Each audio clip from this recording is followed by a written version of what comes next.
Bandage থাকা অবস্থায় গোসলের সমস্যা হচ্ছিল জয়ের। কয়েকদিন ওভাবেই গোসল করেছে। গোসল না করে থাকতে পারে না কিছুতেই। একদিন বেশি বিরক্ত হয়ে একটানে ব্যান্ডেজ খুলে দেওয়ার সাথে সাথেই রক্ত বের হয়ে এলো ক্ষত থেকে। ওপরের চটা উঠে গেল কাপড়ের সাথে। অভ্যাসবশত চিৎকার করে ডাকলো, তরু। পরে বিড়বিড় করলো, যা শালা, ভুলবাড়ির কলিং বেল চেপে ফেলেছি। বউয়ের হাতে ঝাঁটা রাদু খাওয়ার মোক্ষম সুযোগ। এমনিতেই আমার যে খান্নাস বউ। ভুল শুধরে অন্তুকে ডাকলো। অন্তু আসবে না সেটা জানা কথা। জয়ের ডাক শুনে সে আরো বেশি ব্যস্ত হয়ে পড়ে। অবসরে বসে থাকলে কাজ তৈরি করে নিয়ে সেই কাজে মন দেয়। সেদিন রাতে ওষুধ দেওয়ার জন্য ডাকলো জয়। অন্তু কোয়েলের সাথে খেলছিল। কোয়েলকে রেখে শোকেসের সকল শোপিস নামিয়ে আবার সেগুলো ঝেড়ে পরিষ্কার করতে শুরু করলো। জয়কে ওষুধ দিয়েছে হামজা, পানি গরম করে দিয়েছে রিমি। সকাল সকাল ভার্সিটি গিয়ে ঘুরে এসেছে একবার, কপালে মেডিটেপ লাগানো। এরপর ফিরে কোনো মতে খেয়ে আবার ক্লাবে গেছে। ক্লাবের মেরামত চলছে। হরতালে হাইওয়ে বন্ধ প্রায়। মোড়ের ওপর চায়ের দোকানে বসে 2 কাপ চা খেয়ে একটা কড়া জর্দা মেশানো পান চিবোতে চিবোতে বাড়িতে ঢুকলো। পানের পিক ফেলতে গিয়ে তার লেগে গেছে সাদা লুঙ্গিতে। ওয়ার্কশপে কাজ চলছে। সেখানে ঢুকে আবল তাবল কিছুক্ষণ টুকটাক কাজ করলো। লোহার দণ্ড বানানো হচ্ছিল। আগুন থেকে গলিত লোহার পিণ্ড উঠাতেই তাতে চোখ আটকে গেল ওর। টকটকে লাল গলিত আগুন যেন। দৌড়ে গিয়ে হাতুড়ি তুলে পেটাতে আরম্ভ করলো সেটাকে। বেশ মজার কাজ। শীত শীত এখনো আছে এই প্রকৃতিতে, তবুও ঘেমে গা ভিজে উঠল। কাঁচা ফুলগুলো শুকিয়ে মরমরে হয়ে গেছে। হামজা পৌরসভার উদ্দেশ্যে বেরিয়ে যাবার সময় অন্তু ডাকে, মেয়র সাহেব। হামজা থামে, পাঞ্জাবির হাত গুটিয়ে বলল, কিছু বলবে? ফুলগুলো নষ্ট হয়ে গেছে, আমি খুলতে পারছি না। শক্ত করে সেট করা হয়েছিল ওগুলো। একটা লোক পাঠাবেন, ওগুলো খুলে দিয়ে যাবে। হামজা বেরিয়ে যেতেই শাহানা বললেন, এইভাবে কথা বলতে শিখেছ? অন্তু বলল, কিভাবে? বড় ভাই ডাকা যায় না? মেয়র সাহেব কি? অন্তু বলল, বড় ভাই একটা ছিল, সেটাকেই ডাকা হয়নি বহুদিন। তাছাড়া কাউকে সম্বোধন আমি আমার মন মতোই করি মামিমা। উনি মেয়র, মেয়র ডাকলে ক্ষতির কিছু নেই। ভুল বলেছি? ফুলগুলো যেভাবে আটকানো হয়েছে, বিছানার উপর বোমা পড়লেও তা ছিঁড়বে না যেন। ছেলে দুটো তো সুখ উঁচু করে তুলতেই খাটের ক্লেটের ফুটো দিয়ে কিছু চোখে পড়লো অন্তুর। দ্রুত থামানো ছেলে দুটোকে। আদেশ করলো ক্লেটগুলো টেনে তুলতে। খাটের ক্লেটের নিচে মেঝের ওপর সারি সারি টাকার বান্ডিল সাজানো একপাশে। এত টাকা যে কেউ একসাথে দেখেনি জীবনে। বাকিটা রিভলভার, পিস্তল, রাইফেল ইত্যাদি ধরনের অস্ত্রে সজ্জিত। অন্তু শক্ত হয়ে দাঁড়িয়ে রইল। ক্যাটারিং এর ছেলে দুটো যেন জমে গেছে। জয়ের পদচারণার আওয়াজ আসছে। সে গান গাইতে গাইতে ঢুকছে। এই আছি এই নাই, হাসি গাই, কষ্ট ভুলে যায়। জীবনটা সিগারেটের ছাই, চোখ দিয়ে তাকে ওড়াই। কি হবে ভেবে আর, যে জীবন দম গেলে নাই। মুখে পান থাকায় গান জড়িয়ে যাচ্ছিল কণ্ঠে। চট করে থেমে হেসে ফেলল ঘরের অবস্থা দেখে। ছেলে দুটোকে চলে যেতে আদেশ দিয়ে অন্তুর খুব কাছে পেছনে এসে ফিসফিস করে বলল, চেনো এগুলো কি? অন্তু ছিটকে দূরে সরে যায়। কয়েকবার চিবিয়ে থু করে পানের পিক ফেললো ঘরের ভেতরেই। পরে বলল, আমি ছুলে ফসকা পড়ে যায় ঘরওয়ালি? অন্তু বলল, ঝলসে যায়। আপনি ছুলে ক্ষয় হয়ে যায় যে কোনো কিছুই, তা তো জানেন। একেই বলে ঘরের বউ। কয়েকদিন হয়েছে, এর মধ্যে একদম মুখস্থ করে ফেলেছ আমায়। হ্যাঁ, এই টাকা কিসের? মুখ ঝাঁটি মারলো, যেন মোটেও কোনো ভালো জিনিস নয়। নাক কুচকে নাটক করে বলল, জাল টাকা। নজর দিলে চোখের ক্যালোরি লস, লাভ নেই, পলাশের মাল সব। অন্তু সম্মতি জানালো। আমিও ভাবছিলাম বাংলাদেশের লিগ্যাল পয়সার বড় জোর ডাল ভাত খেয়ে বেঁচে থাকা যায়, সেটাও রক্তঘাম করে ঝরিয়ে। কিন্তু আপনারা ভালো কোনো পজিশন পেতে না পেতেই এত ফুলে ফেপে উঠেছেন। সোর্সটা কি? জাল টাকার ব্যবসা? ওয়াও, হাততালি আপনাদের জন্যই। পলাশ আপনাদের পার্টনার? জয় বুকে হাত রেখে মাথা নত করলো। সে যেন তার কর্মের বাহবা নিচ্ছে। প্রশংসায় বুক ভরে উঠছে তার। এরপর বলল, অথচ তোমার জন্য সেই পার্টনারের সাথেও তিরিং বিরিং করেছি, তবুও তোমার ভিতরে কোনো কৃতজ্ঞতা নেই। পেলাম তার বদলে থুতু। এটা কি ঠিক? ওই তো গর্বে বুক ফুলিয়ে বলল, তার বদলে আমিও পেয়েছি, অনেক কিছু পেয়েছি। কি পেয়েছি জানেন? থাক, অত সব প্রাপ্তি খেয়ালে এলে রক্তে জ্বালা ধরে যায়। পাপ কাজের দুর্দমনীয় ইচ্ছেরা খুব জ্বালায় আমাকে। হাতটা আরেকটু শক্ত হোক। মুখে যতই যাই বলি, হাত কিন্তু এখনো নরম হয়ে রয়ে গেছে আমার।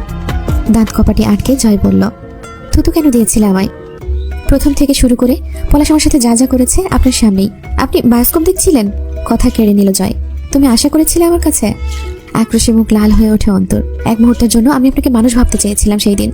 নিজের স্বার্থে মানুষ কত সত্যি ভুলে যায়, আমিও ভুলে গিয়েছিলাম। আপনি জঙ্গলি। এরপর পরিস্থিতি যখন চরমে, তখন এসে জীবন দান করেছেন। ব্যাপারটা কেমন হলো বলুন তো? বলির পাঠাকে যত্নে লালনের মতো। ঠিক বলিনি? পান চিবোতে চিবোতে মুচকি হাসি ঠোঁটে রেখে মাথা নাড়ালো জয়। ঠিক বলেছ। অন্তু দৃঢ় চোখে তাকিয়ে শান্তভাবে বলল, শুকরিয়া আদায় করুন। এই যে এতগুলো দিন নির্দ্বিধায় রাতে মাতাল হয়ে ঘুমান বন্ধ ঘরে, সেই সুযোগে আপনার গলাটা কেটে 2 ভাগ করে ফেলেনি। ওটা খুব সস্তা কাজ হয়ে যাবে। মাঝে মধ্যে ইচ্ছে করে, তবে আপনাকে ওইভাবে মারাটা খুব নিচু কাজ হয়ে যাবে। আপনি জানেন আপনি থুতুটা পাওয়ার যোগ্য। You know what? একে বলে বাটারফ্লাই ইফেক্ট। সেই দিন থুতু দেবার মতো ছোট্ট একটা কোঅ্যাক্সিডেন্ট থেকে আমি আপনি বহুদূর পৌঁছাবো, দেখবেন। তার মূলে থাকবে এক বন্ধ রাত। এক অবরুদ্ধ নিশীথ। তার ফলে নেমে আসবে হাজারো অবরুদ্ধ নিশীথ, যার সংমিশ্রণে থাকবে এক একটা অবরুদ্ধ নিশীথ। এক দৃষ্টিতে চেয়ে থেকে ছোট ছোট শব্দে হাসতে হাসতে হো হো করে হেসে উঠল জয়। এতদিনে লাইফে অ্যাডভেঞ্চার এসেছে। সেই কবে বন্দি দশা ছেড়েছি, এরপর আর কেউ আটকাতেই পারেনি আমায়। ঘরের মধ্যে মদ নিয়ে জীবনযাপনের চেয়ে বড় অ্যাডভেঞ্চারাস আর কি বা হয়। অন্তু প্রলম্বিত শ্বাস টেনেই বলল, এগুলো? খুব উৎসাহিত হলো জয়। এগুলো চেনো না? ছি, এত ভালো হওয়া ঠিক না। এগুলো বিশ্বের সবচেয়ে বেশি ব্যবহৃত মাল, কালাশকিনাভের ডিজাইন করা রাইফেল AK-47। চালিয়ে দেখবে একটা? বের করবো? আমার উপরেই চালাও একটা। যাও, হাত শক্ত হোক, কপালে মেরো না, পায়েটায় মেরে চর্চা করো। বের করছি, দাঁড়াও। অন্তু চোখ বুঝে গাঢ় শ্বাস ফেললো। তার কাছে এটাকে বাড়ি কম জাহান্নাম বেশি লাগতে শুরু করেছিল এই সময়টাতে। একের পর ঘটনাগুলো খুব বিষণ্ণ করে তুলেছিল অন্তুকে। মানসিক ভাঙন ধরে যাচ্ছিল মাঝে মধ্যেই। জয়কে মারার আগে ওকে আবিষ্কার করার একটা অদম্য কৌতূহল ছুটে বেড়াচ্ছিল রন্ধে রন্ধে। একরাতে খেতে বসে ছোট মাছের তরকারি মুখে নিতেই মুখ চেপে উঠে ধরে যায় তুলি। বেসিনে অব্দি পৌঁছানোর আগেই গলগলিয়ে বমি করে ফেলে। তরু গিয়ে দৌড়ে ধরে। সেদিন জানা গেল তুলি গর্ভবতী, 2.5 মাস চলছে। কাউকেই জানায়নি। তরু যেহেতু সাথে থাকে, তরু জানতো শুধু, তুলি জানতে দেয়নি কাউকে। অন্তু জিজ্ঞেস করলো, কতদিন হলে এসেছেন এখানে? 2 মাস পেরিয়ে যাচ্ছে। অন্তু বেশ কিছুক্ষণ চুপ থেকে বলল, কি হয়েছিল বা সমস্যা কি? জিজ্ঞেস করলে কি অনধিকার চর্চা হয়ে যাবে? তুলির বোধহয় কান্না পেল, কাঁদলো না। তরু কোয়েলকে নিয়ে ছাদে চলে যায় কবুতর দেখাতে। তুলি বলল, প্রেমের বিয়ে ছিল। যতদিন মেয়ে হয়নি হামজা ভাই মেনেই নিয়েছিল না, অথচ ওর কাছে রোজ সীমান্তর যাওয়া আসার মধ্য দিয়েই সম্পর্ক হয়েছিল আমাদের। সীমান্ত ভাবির কাজিন। মেয়ে হবার পর যখন এই বাড়িতে আসা শুরু করলাম, তারপরেও ভালো ছিল। কিছুদিন পর থেকে কথায় কথায় গায়ে হাত তুলত। কোনোদিন এ বাড়িতে বলিনি, সেই সুযোগ ছিল না। আব্বু তো বাড়ির ধার ধারে না, সব হামজা ভাই। কিন্তু ওকে কখনো এইসব বলার সাহস হয়নি। ভুল আমি করেছি, ও তো কোনো কালেই মেনে নেবে না এসব। পরে বুঝলাম ঝন্টু মামার নির্দেশ এসব। ঝন্টু সাহেব মাঝারের বাবা না? আমার মামা শ্বশুরও। রিমি মাঝারের বড় ফুপুর ছেলে আমার স্বামী। এরপর আমি ভাবতাম আমার উপর অত্যাচার করতো, যাতে আমি হামজাকে মাঝারের বিরোধিতা করা থেকে থামাই। রাজনীতিকে ঘৃণা করার চেয়ে গুরুত্বপূর্ণ কাজ দুটো নেই আমার কাছে। কিন্তু রক্তে জড়িয়ে থাকা এই নষ্ট নীতিকে এড়িয়ে চলতে আর পারলাম কই। নির্বাচনের সময় এগিয়ে আসার সাথে সাথে আরো বেশি খারাপের দিকে গেল। আমি কোনো কিছুতেই বাধা দিতে গেলে অমানসিক অত্যাচার সয়েছি। নেশা করা, স্মাগলিং, মানুষ মারা, চাঁদাবাজি সহ্য করতে পারতাম না আমি। আর কত মারও খেয়েছি গা ভরে। ভালোই লাগতো জানো, কারণ আমার তো যাওয়ার জায়গা নেই। কোথায় যাব? যেখানেই আসবো সেখানেই সেসবের ঘাটি গাড়া। তবুও মেয়েকে রেখে চলে এলাম, অথচ কিছুই জানানোর রুচি হয়নি। অন্তু বলল, শুধুই মারধর করতো? নেশাও করে, মারাত্মক নেশা। আমি অ্যাবর্শন করিয়ে ফেলবো আরমিন। আমার মনে হয় আমার ছেলে হবে। বাপের ছেলেও যদি বাপের মতো হয়। ওকে দুনিয়াতে আনার ইচ্ছে নেই। ওই বাপের ছেলে হয়ে ও দুনিয়াতে না আসুক। আমি বহুদূর চলে যাবো এসব থেকে। আমার ভাল লাগে না। I can tolerate anymore.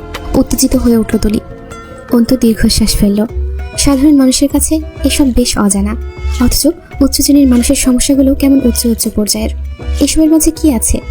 নেশা, রক্ত, নোংরামি, বিশ্বাসঘাতকতা, অনাচার, অবিচার, লোভ, প্রতিহিংসা। সেই বা এসব থেকে কম কিসের? এই সকল লোকদের বউদের অন্তু আগে বেশি ঘৃণা করত। তারা থামাতে পারে না পুরুষদের। আজ সে নিজে কোথায়? সে কি করতে পারছে? নিজের উপর ঘৃণা চাপে অন্তর। বারান্দায় এসে দাঁড়িয়ে আবারও ভাবে বিষয়টা। রাজনৈতিকতায় ভালো কিছু অবশিষ্ট নেই আর। এত হাহাকার কেন? এর সাথে জুড়ে থাকা মানুষগুলো এত নোংরা কেন? সবাই কি নোংরা? ভালো নেই কেউ?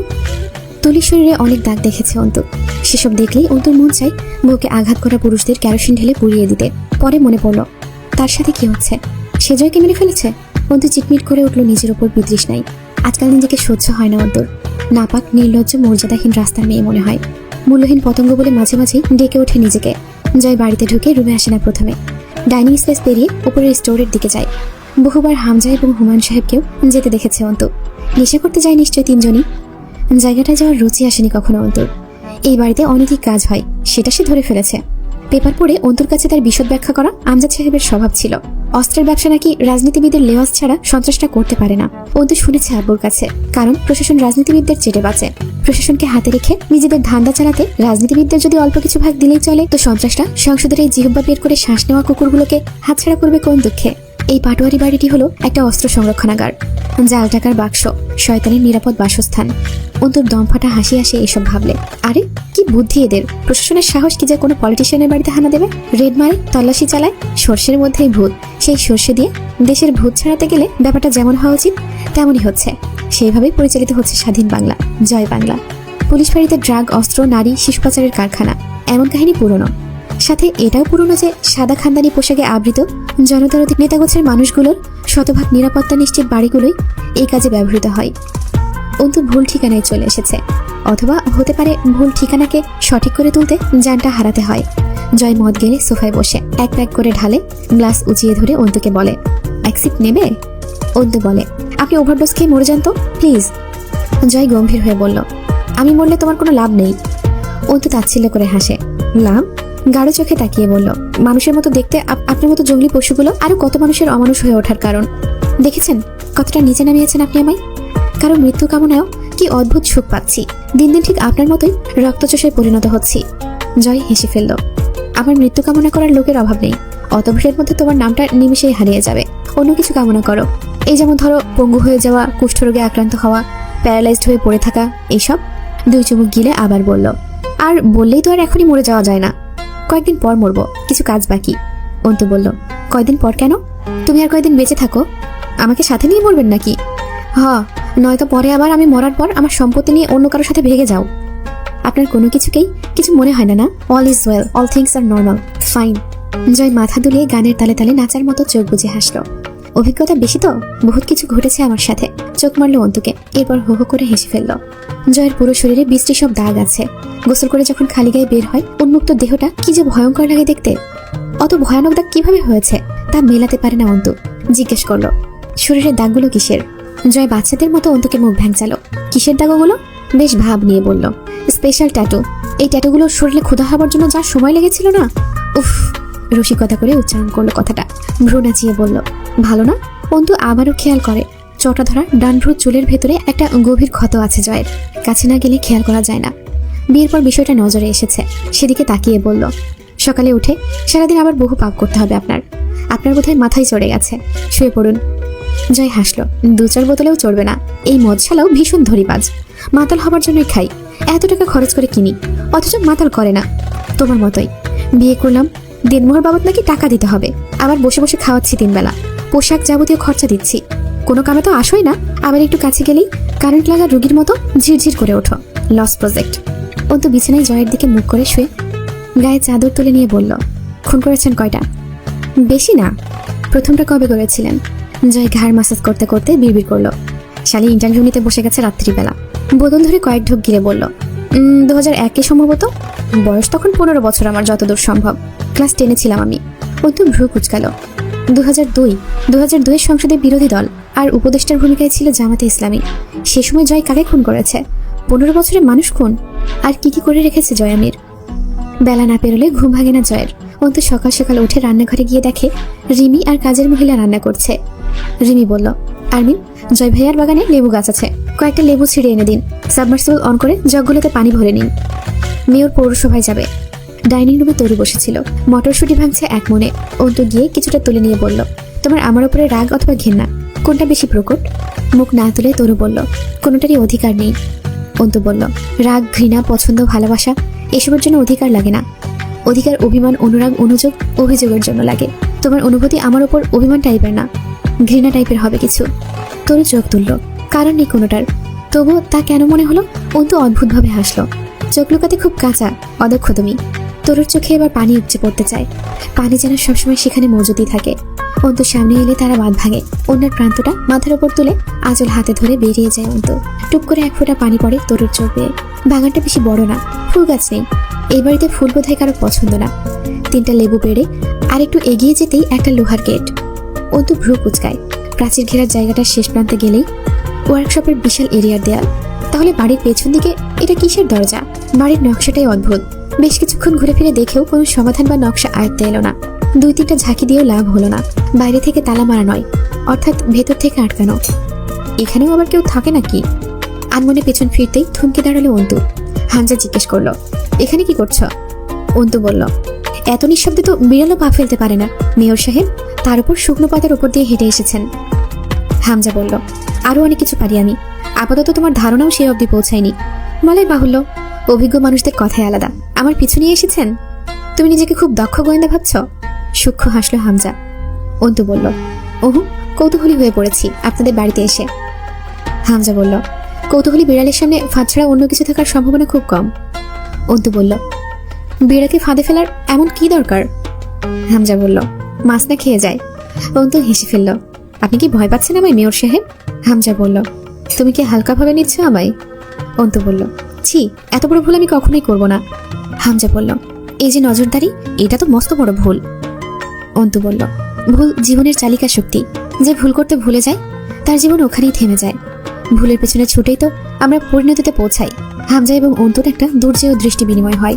হামজা কিছুক্ষণ চুপ করে থেকে হেসে ফেলল। তোমাকে বিয়ে দিয়ে এনেছিলাম কেন বলো তো? অন্তু বলল, আমাকে আটকাতে। আপনি জানতেন আমি বাইরে থাকলে আমার উপর নজর রাখা একটু টাফ হবে, তাই পাশের ঘরে এনে রাখলেন। ভুল করেছেন, বিশাল ভুল। ভুল জীবনের চালিকা শক্তি। অন্তুর বলা কথাটাই অন্তুকে মনে করিয়ে দিয়ে চোখ মারল হামজা। রাতের বেলা হাইওয়ে ব্রিজে দাঁড়িয়ে হামজা জয়কে বলল, বাঘিনীর চেয়েও আহত বাঘিনী বেশি ভয়ানক হয়। কমন তবে গুরুত্বপূর্ণ কথা। তোর বউকে নিয়ে বিপত্তি বাঁধবে দেখছি। হাসতে হাসতে মেরে ফেলবো কথাটা এমন ভাবে বলল জয়, দুজনের চোখাচোখি হওয়ায় হো হো করে গা দুলিয়ে হেসে ফেলল। হামজা বলল, তুই কি প্রেমে পড়ে যাচ্ছিস? জয় বলল, দেখতে শুনতে ভালো, শরীরটা টানে, কিন্তু শালি খুব কড়া, প্রেম টেম টের পাচ্ছি না। হামজা বলল, পড়লেও বেশি পড়িস না। জয় আচ্ছা বলে পিচ করে এক খাবলা থুতু ফেললো ব্রিজের নিচে। মেয়ে লোকের প্রেমে পড়া আমাদের শরীরের জন্য হানিকর। হামজার এই কথা শুনে দুজনেই বেশ কিছুক্ষণ পাগলের মতো দম ছেড়ে হাসলো। থামেই না হাসি, উল্টাপাল্টা কি বলে আবার হাসে। জয় প্রস্তাব দেয়, রাস্তা ফাঁকা, চলেন একটা দৌড় প্রতিযোগিতা হয়ে যাক। বহুদিন পর জয় আপনি সম্বোধন করলো হামজাকে। হামজাকে রেখে ঝরঝর করে রেডি 1 to go বলে জোরে দৌড় লাগায়। কিছু দূর পৌঁছে চিৎকার করে বলে, আমি জিতে গেছি, তোমার শরীর ভারী হয়ে যাচ্ছে, বউয়ের সঙ্গ কমাতে হবে। হামজা তেড়ে যায় জয়কে মারতে। জয় দৌড়াচ্ছে, বহুদূর দৌড়ে যায় দুজন। সামনে বিস্তীর্ণ মাঠ, অল্প কুয়াশা। দুজন থেমে দুটো সিগারেট জ্বালায়। জয় গান ধরে, ভেবে দেখেছ কি তারারাও যত আলোকবর্ষ দূরে, তারও দূরে তুমি আর আমি ক্রমে যাই সরে সরে। এক সকালে দোতলার দরজায় কলিং বেলে চাপ পড়ছিল। অন্তু দরজা খুলল। ডাকপিয়ন দাঁড়িয়ে আছে। তুলির নামে পত্র এসেছে, রেজিস্টার করা পত্র। তুলি তখনও কোয়েলকে নিয়ে ঘুমাচ্ছিল। অন্তু চিঠিটা গ্রহণ করলো, তবে খুলল না। স্বভাব নেই তার এরকম। দুপুর গড়িয়ে যাবার পর অন্তুর মনে পড়ল তুলিকে চিঠিটা দেবার কথা। তুলি চিঠি খুলে ধুম করে বসে রইল। চোখে মুখে প্রতিক্রিয়া নেই। অভিব্যক্তিহীন নজরে চেয়ে রইল দেয়ালে ঝুলানো ক্যালেন্ডারের দিকে। জানুয়ারির 3 তারিখ আজ। দেশ উত্তাল ঢেউয়ে ভাসমান। অবরোধ, হরতাল, রক্তারক্তিতে পিচের রাস্তা রঞ্জিত হয়ে উঠেছে চারিদিকে। সহিংসতা, বর্বরতার খবরে কান পাতা যায় না। তার মাঝ দিয়ে পারিবারিক ব্যক্তি জীবনে টানাপোড়েনে একটুও ভাটা পড়েনি। জীবনটা কেমন যেন, খুব পাগল, খুব এলোমেলো এই জীবনের পরিকল্পনাগুলো। ওর এইসব পরিকল্পনা মোতাবেক পরিচালিত হতে হতে মানুষ কবে কবে যেন নিথর হয়ে যায়, তবুও থামে না জীবন। অন্তু পত্র খোলে, ডিভোর্স পেপার। জলজল করছে এক সিগনেচার, সীমান্ত এহমাদ। তুলির সিগনেচারের জায়গা ফাঁকা। অন্তুর কাছে এই বাড়িতে আপাতত সবচেয়ে রহস্যমণ্ডিত মানুষ তুলিকেই মনে হয়। সেদিন বলা কথাগুলো কেন যেন অন্তুকে সন্তুষ্ট করতে পারেনি সত্যি হিসেবে। অন্তুর শানিত চিন্তাধারায় কথাগুলো খুব অগোছালো আর বানোয়াটের মতো লেগেছিল। হামজাকে কিছু বলে না, তুলি নিজের বাপকে কিছু বলে না। জয়কে বললে যেখানে টেনে হিসেবে পায়ের কাছে এনে ফেলবে, জয়কেও বলেনি। কারণটা খুব অপরিপক্ক লেগেছে। পালিয়ে বিয়ে করেছে, সেটা মেনে নেবার পরেও এত দ্বিধা। তার উপর আবার হামজা নিজেই জোয়ান, তাগড়া পুরুষ, সেই আধুনিক যুগের পুরুষ। তার উপর যে ফেরেস্তার মতো নৈতিকতা তার। সেখানে তুলির কথাগুলোতে অসংখ্য অসঙ্গতি ছাড়া কিছুই বিশেষ পায়নি অন্তু। আঘাতের দাগগুলো দেখলে সীমান্ত নামে কেস হবে 10টা। তার উপর সেই লোকই ডিভোর্স লেটার পাঠিয়েছে। অন্তু একটু বিভ্রান্ত নয়। তার হবু উকিল মাথাটা মোটেও মানতে পারছে না আর না মেলাতে। শাহানারের অপারেশনের ডেট ফিক্সড হয়েছে। তার আগে ওনাকে কিছুদিন মেডিসিনের উপর রেখে ব্যথাটা নিয়ন্ত্রণে রাখতে পরামর্শ দেওয়া হয়েছে। সকাল সকাল হুমায়ুন পাটোয়ারি দোতলার ব্যাকইয়ার্ডের খোলা জায়গায় বসেন। শাহানা এই শরীরেও স্বামীর জন্য বড়া এবং চা করে নিয়ে পাশেই বসে রইলেন। দুজনের মাঝে কখনো ঝামেলা হতে দেখা যায়নি। পরস্পরের সবকিছুর ভাগিদার যেন দুজন। পাপ, সুখ, দুঃখ সব। হুমায়ুন সাহেবের আজ কয়দিন পানের খুব নেশা জেগেছে। অন্তুকে ডাকলেন, আরমিন, আম্মা শুনতেছ? জি মামা, কিছু দরকার? 2টো পান বানিয়ে নিয়ে আয় তো আম্মা। অন্তু পান বানাতে পারে না তেমন, তবু চুন, সুপারি, জর্দা, খড় এসব দিয়ে 2টো পান বানিয়ে এনে দিল। রান্নাঘরে রিমি খাটছে। এই মেয়েটাকে অন্তুর কেন জানি খুব ভালো লাগে। বলা বাহুল্য, অন্তু বেশ খিটখিটে মেজাজের। কখনো কখনো তার মনের ভাবের সাথে মুখের আচরণের মিল পড়ে না। এটা হয় যখন সে কাউকে ঘৃণা করে। কারো প্রতি ঘৃণা জন্মালে তার সাথে আচরণে কপটতা চলে আসে। আবার ওর কথাবার্তাও খুব বিষঢালা টাইপের। যে যেমন তার সাথে তেমন। কিন্তু রিমিকে ভালো লাগে ওর। বাপের বাড়িতে এত সমৃদ্ধি থাকার পরেও এই বাড়িতে সাধারণ বইয়ের মতো সারা দিন চারদিকে সামলে চলে। কিন্তু হামজার সাথে সম্পর্কের সমীকরণটা খুব জট পাকানো। সব কাজ করছে, বইয়ের কর্তব্য পালন করছে চুপচাপ, কিন্তু সেখানে আন্তরিকতার বড্ড অভাব। প্রথমে মনে হতো বাপের বাড়ির লোকদের সাথে বিরোধিতার কারণেই বোধহয় হামজার উপর ক্ষিপ্ত রিমি, কিন্তু এখন বিষয়টা আরো জটিল। জয় বাড়িতে নিয়ে আজ 2 দিন, কি কাজে বেরিয়েছে কোথায়? অন্তু সারাদিন এই বাড়িতে টই টই করে ঘুরে, মনটা কি সব বলে যায় তার মধ্যে বেশি যে কথাটা বলে তা হলো এই বাড়িতে তার আশেপাশে গা ঘেঁষে এমন বহুত ভয়ানক ব্যাপার আছে যা তার খালি চোখে ধরা পড়ছে না, তবে যা চোখে লাগলে সেসব দেখা যাবে। সেটাই বা কি? সেদিন ঝাড়ু হাতে নিয়ে পুরো বাড়ি ঝাড়তে লাগলো। কাজের মহিলাটা পিছে পিছে ঘুরছিল ঝাড়ু কেড়ে নেওয়ার জন্য। শেষ অব্দি ধমকও মেরেছে, আপনি আছেন বলে ব্যাপারটা তো এমন নয়, আমি কাজ করলে তা পাপের পর্যায়ে, আরো কাজ তো আছে, সেগুলো করুন। এই বাড়ির নকশাটাই অদ্ভুত। অন্তু মধ্যবিত্ত পরিবারের মেয়ে, এসব বড় বাড়ির নকশা তার কাছে অদ্ভুত লাগাটাই স্বাভাবিক। এদের কত রকমের ঘর, কত রকমের ইউনিট থাকে। বিশাল ডাইনিং স্পেস পেরিয়ে লিভিং রুমের বাদিকে পড়ে থাকা ঘর, ওইটার পাশ দিয়ে দেয়াল ঘেঁষে যে সরু রাস্তা গেছে, ওটাকে একটা চিকন বারান্দার মতোই লাগে, বাইরে থেকে বোঝা যায় না। দোতলা সাধারণ এই বাড়িটার ভেতরটা বেশ বিস্তৃত। অন্তু সেদিকে এগিয়ে যেতেই সরু বারান্দার শেষ পর্যায়ে একটা কাঠের দরজা। কি সেই কারুকাজ! এত ঝলমলে কারুকাজ দোতলার সদর দরজায়ও নেই। অন্তু সেদিকে এগিয়ে যেতেই পেছন থেকে রিমির গম্ভীর ডাক শুনে থেমে গিয়েছিল। এদিকে কি করছেন? এদিকটা পরিষ্কার, এখানে ঝাড়ু দেওয়ার দরকার নেই। অন্তুর পর্যবেক্ষক দৃষ্টি জড়িয়ে যায়। আপনি কি কিছু লুকাচ্ছেন রিমি? কি লুকাচ্ছি সেটা আপনি বললে জানতে পারবো। আপনি যখন এটা বুঝছেন যে লুকাচ্ছি, তখন এটাও বোঝা উচিত যে কি লুকাচ্ছি। আমি জানি লুকাচ্ছি না। অন্তু মৃদু হেসে উঠল। এখানে আমি আবার আসবো, তাও আপনি জানেন। চুপ থাকার সিস্টেম নেই আমার ভিতরে। জয়ামিনের মতো কথা শিখেছি, তাই না? রিমি আনমনে হাসলো। আপনি সাধারণ মেয়ে আর্মিন, খালি হাত আপনার, মেয়ে মানুষ আপনি। সাধারণভাবে বাঁচার চেষ্টা করলে বরং দীর্ঘজীবী হবেন, নয়তো ফুরিয়ে যাবেন। চিরজীবী হতে পারবো কিসে? রিমি বলল, সেটা তো হওয়া যায় না। অন্তু বলল, তাহলে আর দীর্ঘজীবন দিয়ে কি করব? আজ চুপচাপ বেঁচে থেকে যদি চিরদিনই ভাবে বেঁচে না থাকা যায়, বরং একদিন মৃত্যুর হাতে ধরা দিতে হয়, তো কেননা আজই মরি, কিছু করে মরি। শোনেননি, কাল করবে তো আজ, আজ করবে তো এক্ষুনি। জীবনে মৃত্যু যখন অবধারিতই, তো তা আজ হোক, আজ তো এখন। রিমি সেদিন বেশ কিছুক্ষণ চুপচাপ চেয়ে থেকে বলেছিল, জয়ের সাথে বিয়েটা স্বাভাবিক ছিল না, তাই না? কি করে আপনার মতো মেয়ে এই আগুনে এসে পড়লো বলুন তো? অন্তু মলিন হেসেছিল, কোনো জবাব দেয়নি। কুড়িগ্রামের সেই জমি সাফ করতে গিয়ে অন্তুর চাচাতো ভাইকে বেশ ঘা লাগাতে হয়েছিল। সেই স্থানীয় মাস্তান টেনে এনেছিল, তাদের সাথে একচোট ঝামেলা করতে হলো। এখানে জয়ের দাপট কিছুটা ফিকে পড়ে গিয়েছিল, তবুও শেষ অব্দি রেস্ট্রি হলো। 4 কাঠার বেশি জমি, পজিশন ভালো, তবুও অন্তু যত আশা করেছিল সেটা হয়নি। 1,20,000-এর মতো টাকা এসেছে। অন্তু জানে জয় বিয়ে তোলার আগেই পলাশকে টাকা মিটিয়ে দিয়েছে, কারণ পলাশ আর ঝামেলা করতে আসেনি। বাকি টাকার খোঁজটা করার সুযোগ পায়নি। রাত 11টা বাজলো দিনাজপুর পৌঁছতে। পলাশ এই সময় হোটেলে থাকে, টিপটাপ 6 তলা হোটেল অ্যাপার্টমেন্ট। জয়কে দেখে হাসলো। ভালো? জয় মুখ কুচকে বলল, আপনার কি অবস্থা? গন্ধ লাগতেছে নাকি? কি বালের পারফিউম মাখছেন গায়ে? এয়ার ফ্রেশনার মারেন। পলাশ হাই তুলে বলল, ঘুম পাইতেছে রে, থাকবি এখানে? চল রাতের খাবার খেয়ে শুয়ে পড়ি। না, শ্বশুরের চ্যাংড়ার ঋণ শোধ করতে আসছি। পলাশ হো হো করে হাসলো। তুইও শেষ পর্যন্ত? বেটা ছেলে মানুষের জীবনটাই এরকম, শান্তি নাই রে, খুব বেদনা। ভাই নাটক করেন না তো, আর কথায় কথায় হাসবেন না। জার্নি করে আসতেছি, কিছুই সহ্য হচ্ছে না গায়ে। তুই আমার সাথে খুব খারাপ আচরণ করছিস জয়, তবুও আমি কিছুই বলি না। এটা আমার ভালোবাসা না, স্বার্থ। আমি আপনার কাছে আসি, এইটা আপনার স্বার্থ। আপনি এত কিছুর পরেও সব ভুলে চুপ থাকেন, এটা আপনার স্বার্থ, ধান্দা চালানোর স্বার্থ। ভণ্ডামি কথাবার্তা ভাল লাগতেছে না, কামের কথায় আসি। পলাশ গা দুলিয়ে হেসে মাথা নাড়ালো। আসি। জয় বলল, সেদিন আমার সম্বন্ধে বাড়ি গেছিলেন আবার? পলাশ বলল, যাওয়াটা কি অস্বাভাবিক? সেদিন তো তোর বউ বড় মুখে সময় নিছিল আমার কাছে, তবুও এতগুলা দিন চুপ করে আসি। আমি দিন দিন ভালো হয়ে যাচ্ছি রে জয়। গিয়ে কি করছেন? তোর সম্বন্ধীর বউ মনে হয় পোয়াতি, ঠিক না? কি যে নোংরা হয়ে উঠলো এতক্ষণে পলাশের চাহনি। জয় নির্লিপ্ত দৃষ্টিতে চেয়ে রইল। পলাশ হাসছে, ভয়ঙ্কর হাসি। সেই হাসিতে কি যে হিংস্রতা খেলে যায়। দুজন লোক এসে কিছু স্ন্যাক্স আর হালকা ড্রিঙ্কস দিয়ে গেল। পলাশ বলল, কত টাকা এনেছিস? জয় বলল, দাবি কত আপনার? বেশি না, যা হয় তাই, কিন্তু গয়না ফেরত দিতে পারবো না। তার বদলে তুই টাকা কেটে রাখ, গয়না খরচা হয়ে গেছে। জয় বলল, আরমিনের ভাবির গয়না, ওইগুলা দেন। আমি কথা দিচ্ছি, নিজেতে আপনারা টাকা পরিশোধ করে গয়না নিয়ে যাব। গয়না আরমিনের ভাবির মায়ের বাড়ির, টাকা পাবেন, টাকা নেন। পলাশ গম্ভীর হয়ে সোফায় 2 হাত এলিয়ে বলল, ইলিগাল কিছু করি না, টাইম আপ। অর্থাৎ গয়না আমার, নিয়ম অনুসারে গয়না বিনা কথায় আমার, কিন্তু টাকা আমি গয়নার দামের বেশি দিয়েছিলাম, বিধায় গয়নার মূল্য মাইনাস করে তুই টাকা দিবি আমায়। জয় বলল, আজ আপনি জায়েজ, আমি না জায়েজ। যান, টাকা পুরোটা নেন, খানিকটা বেশিই নেন, তবুও গয়না চাই। আমি কথা দিছি সেই কবে, এমনিতেই বহুদিন পার করছি বাটপারি করে। পলাশ দীর্ঘশ্বাস ফেলল। তোর আমার এতদিনের সম্পর্কে একটা মেয়ে আজ দিয়ে 2 বার ধাক্কা কষলো, খেয়াল করছিস ব্যাপারটা? জয় হাসলো।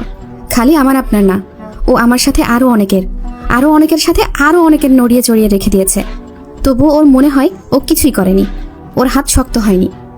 Something have special in her, it's not that. Palash ঠোঁট কামড়ে হাসলো। I also acknowledged, but I am warn you will hold her down a bit. মেয়ে মানুষের উড়াউড়ি দেখার অভ্যেস নেই আমার, ইউ নো ওয়েল মেয়ে লোকে কি পরিমাণ চুলকানি আছে আমার।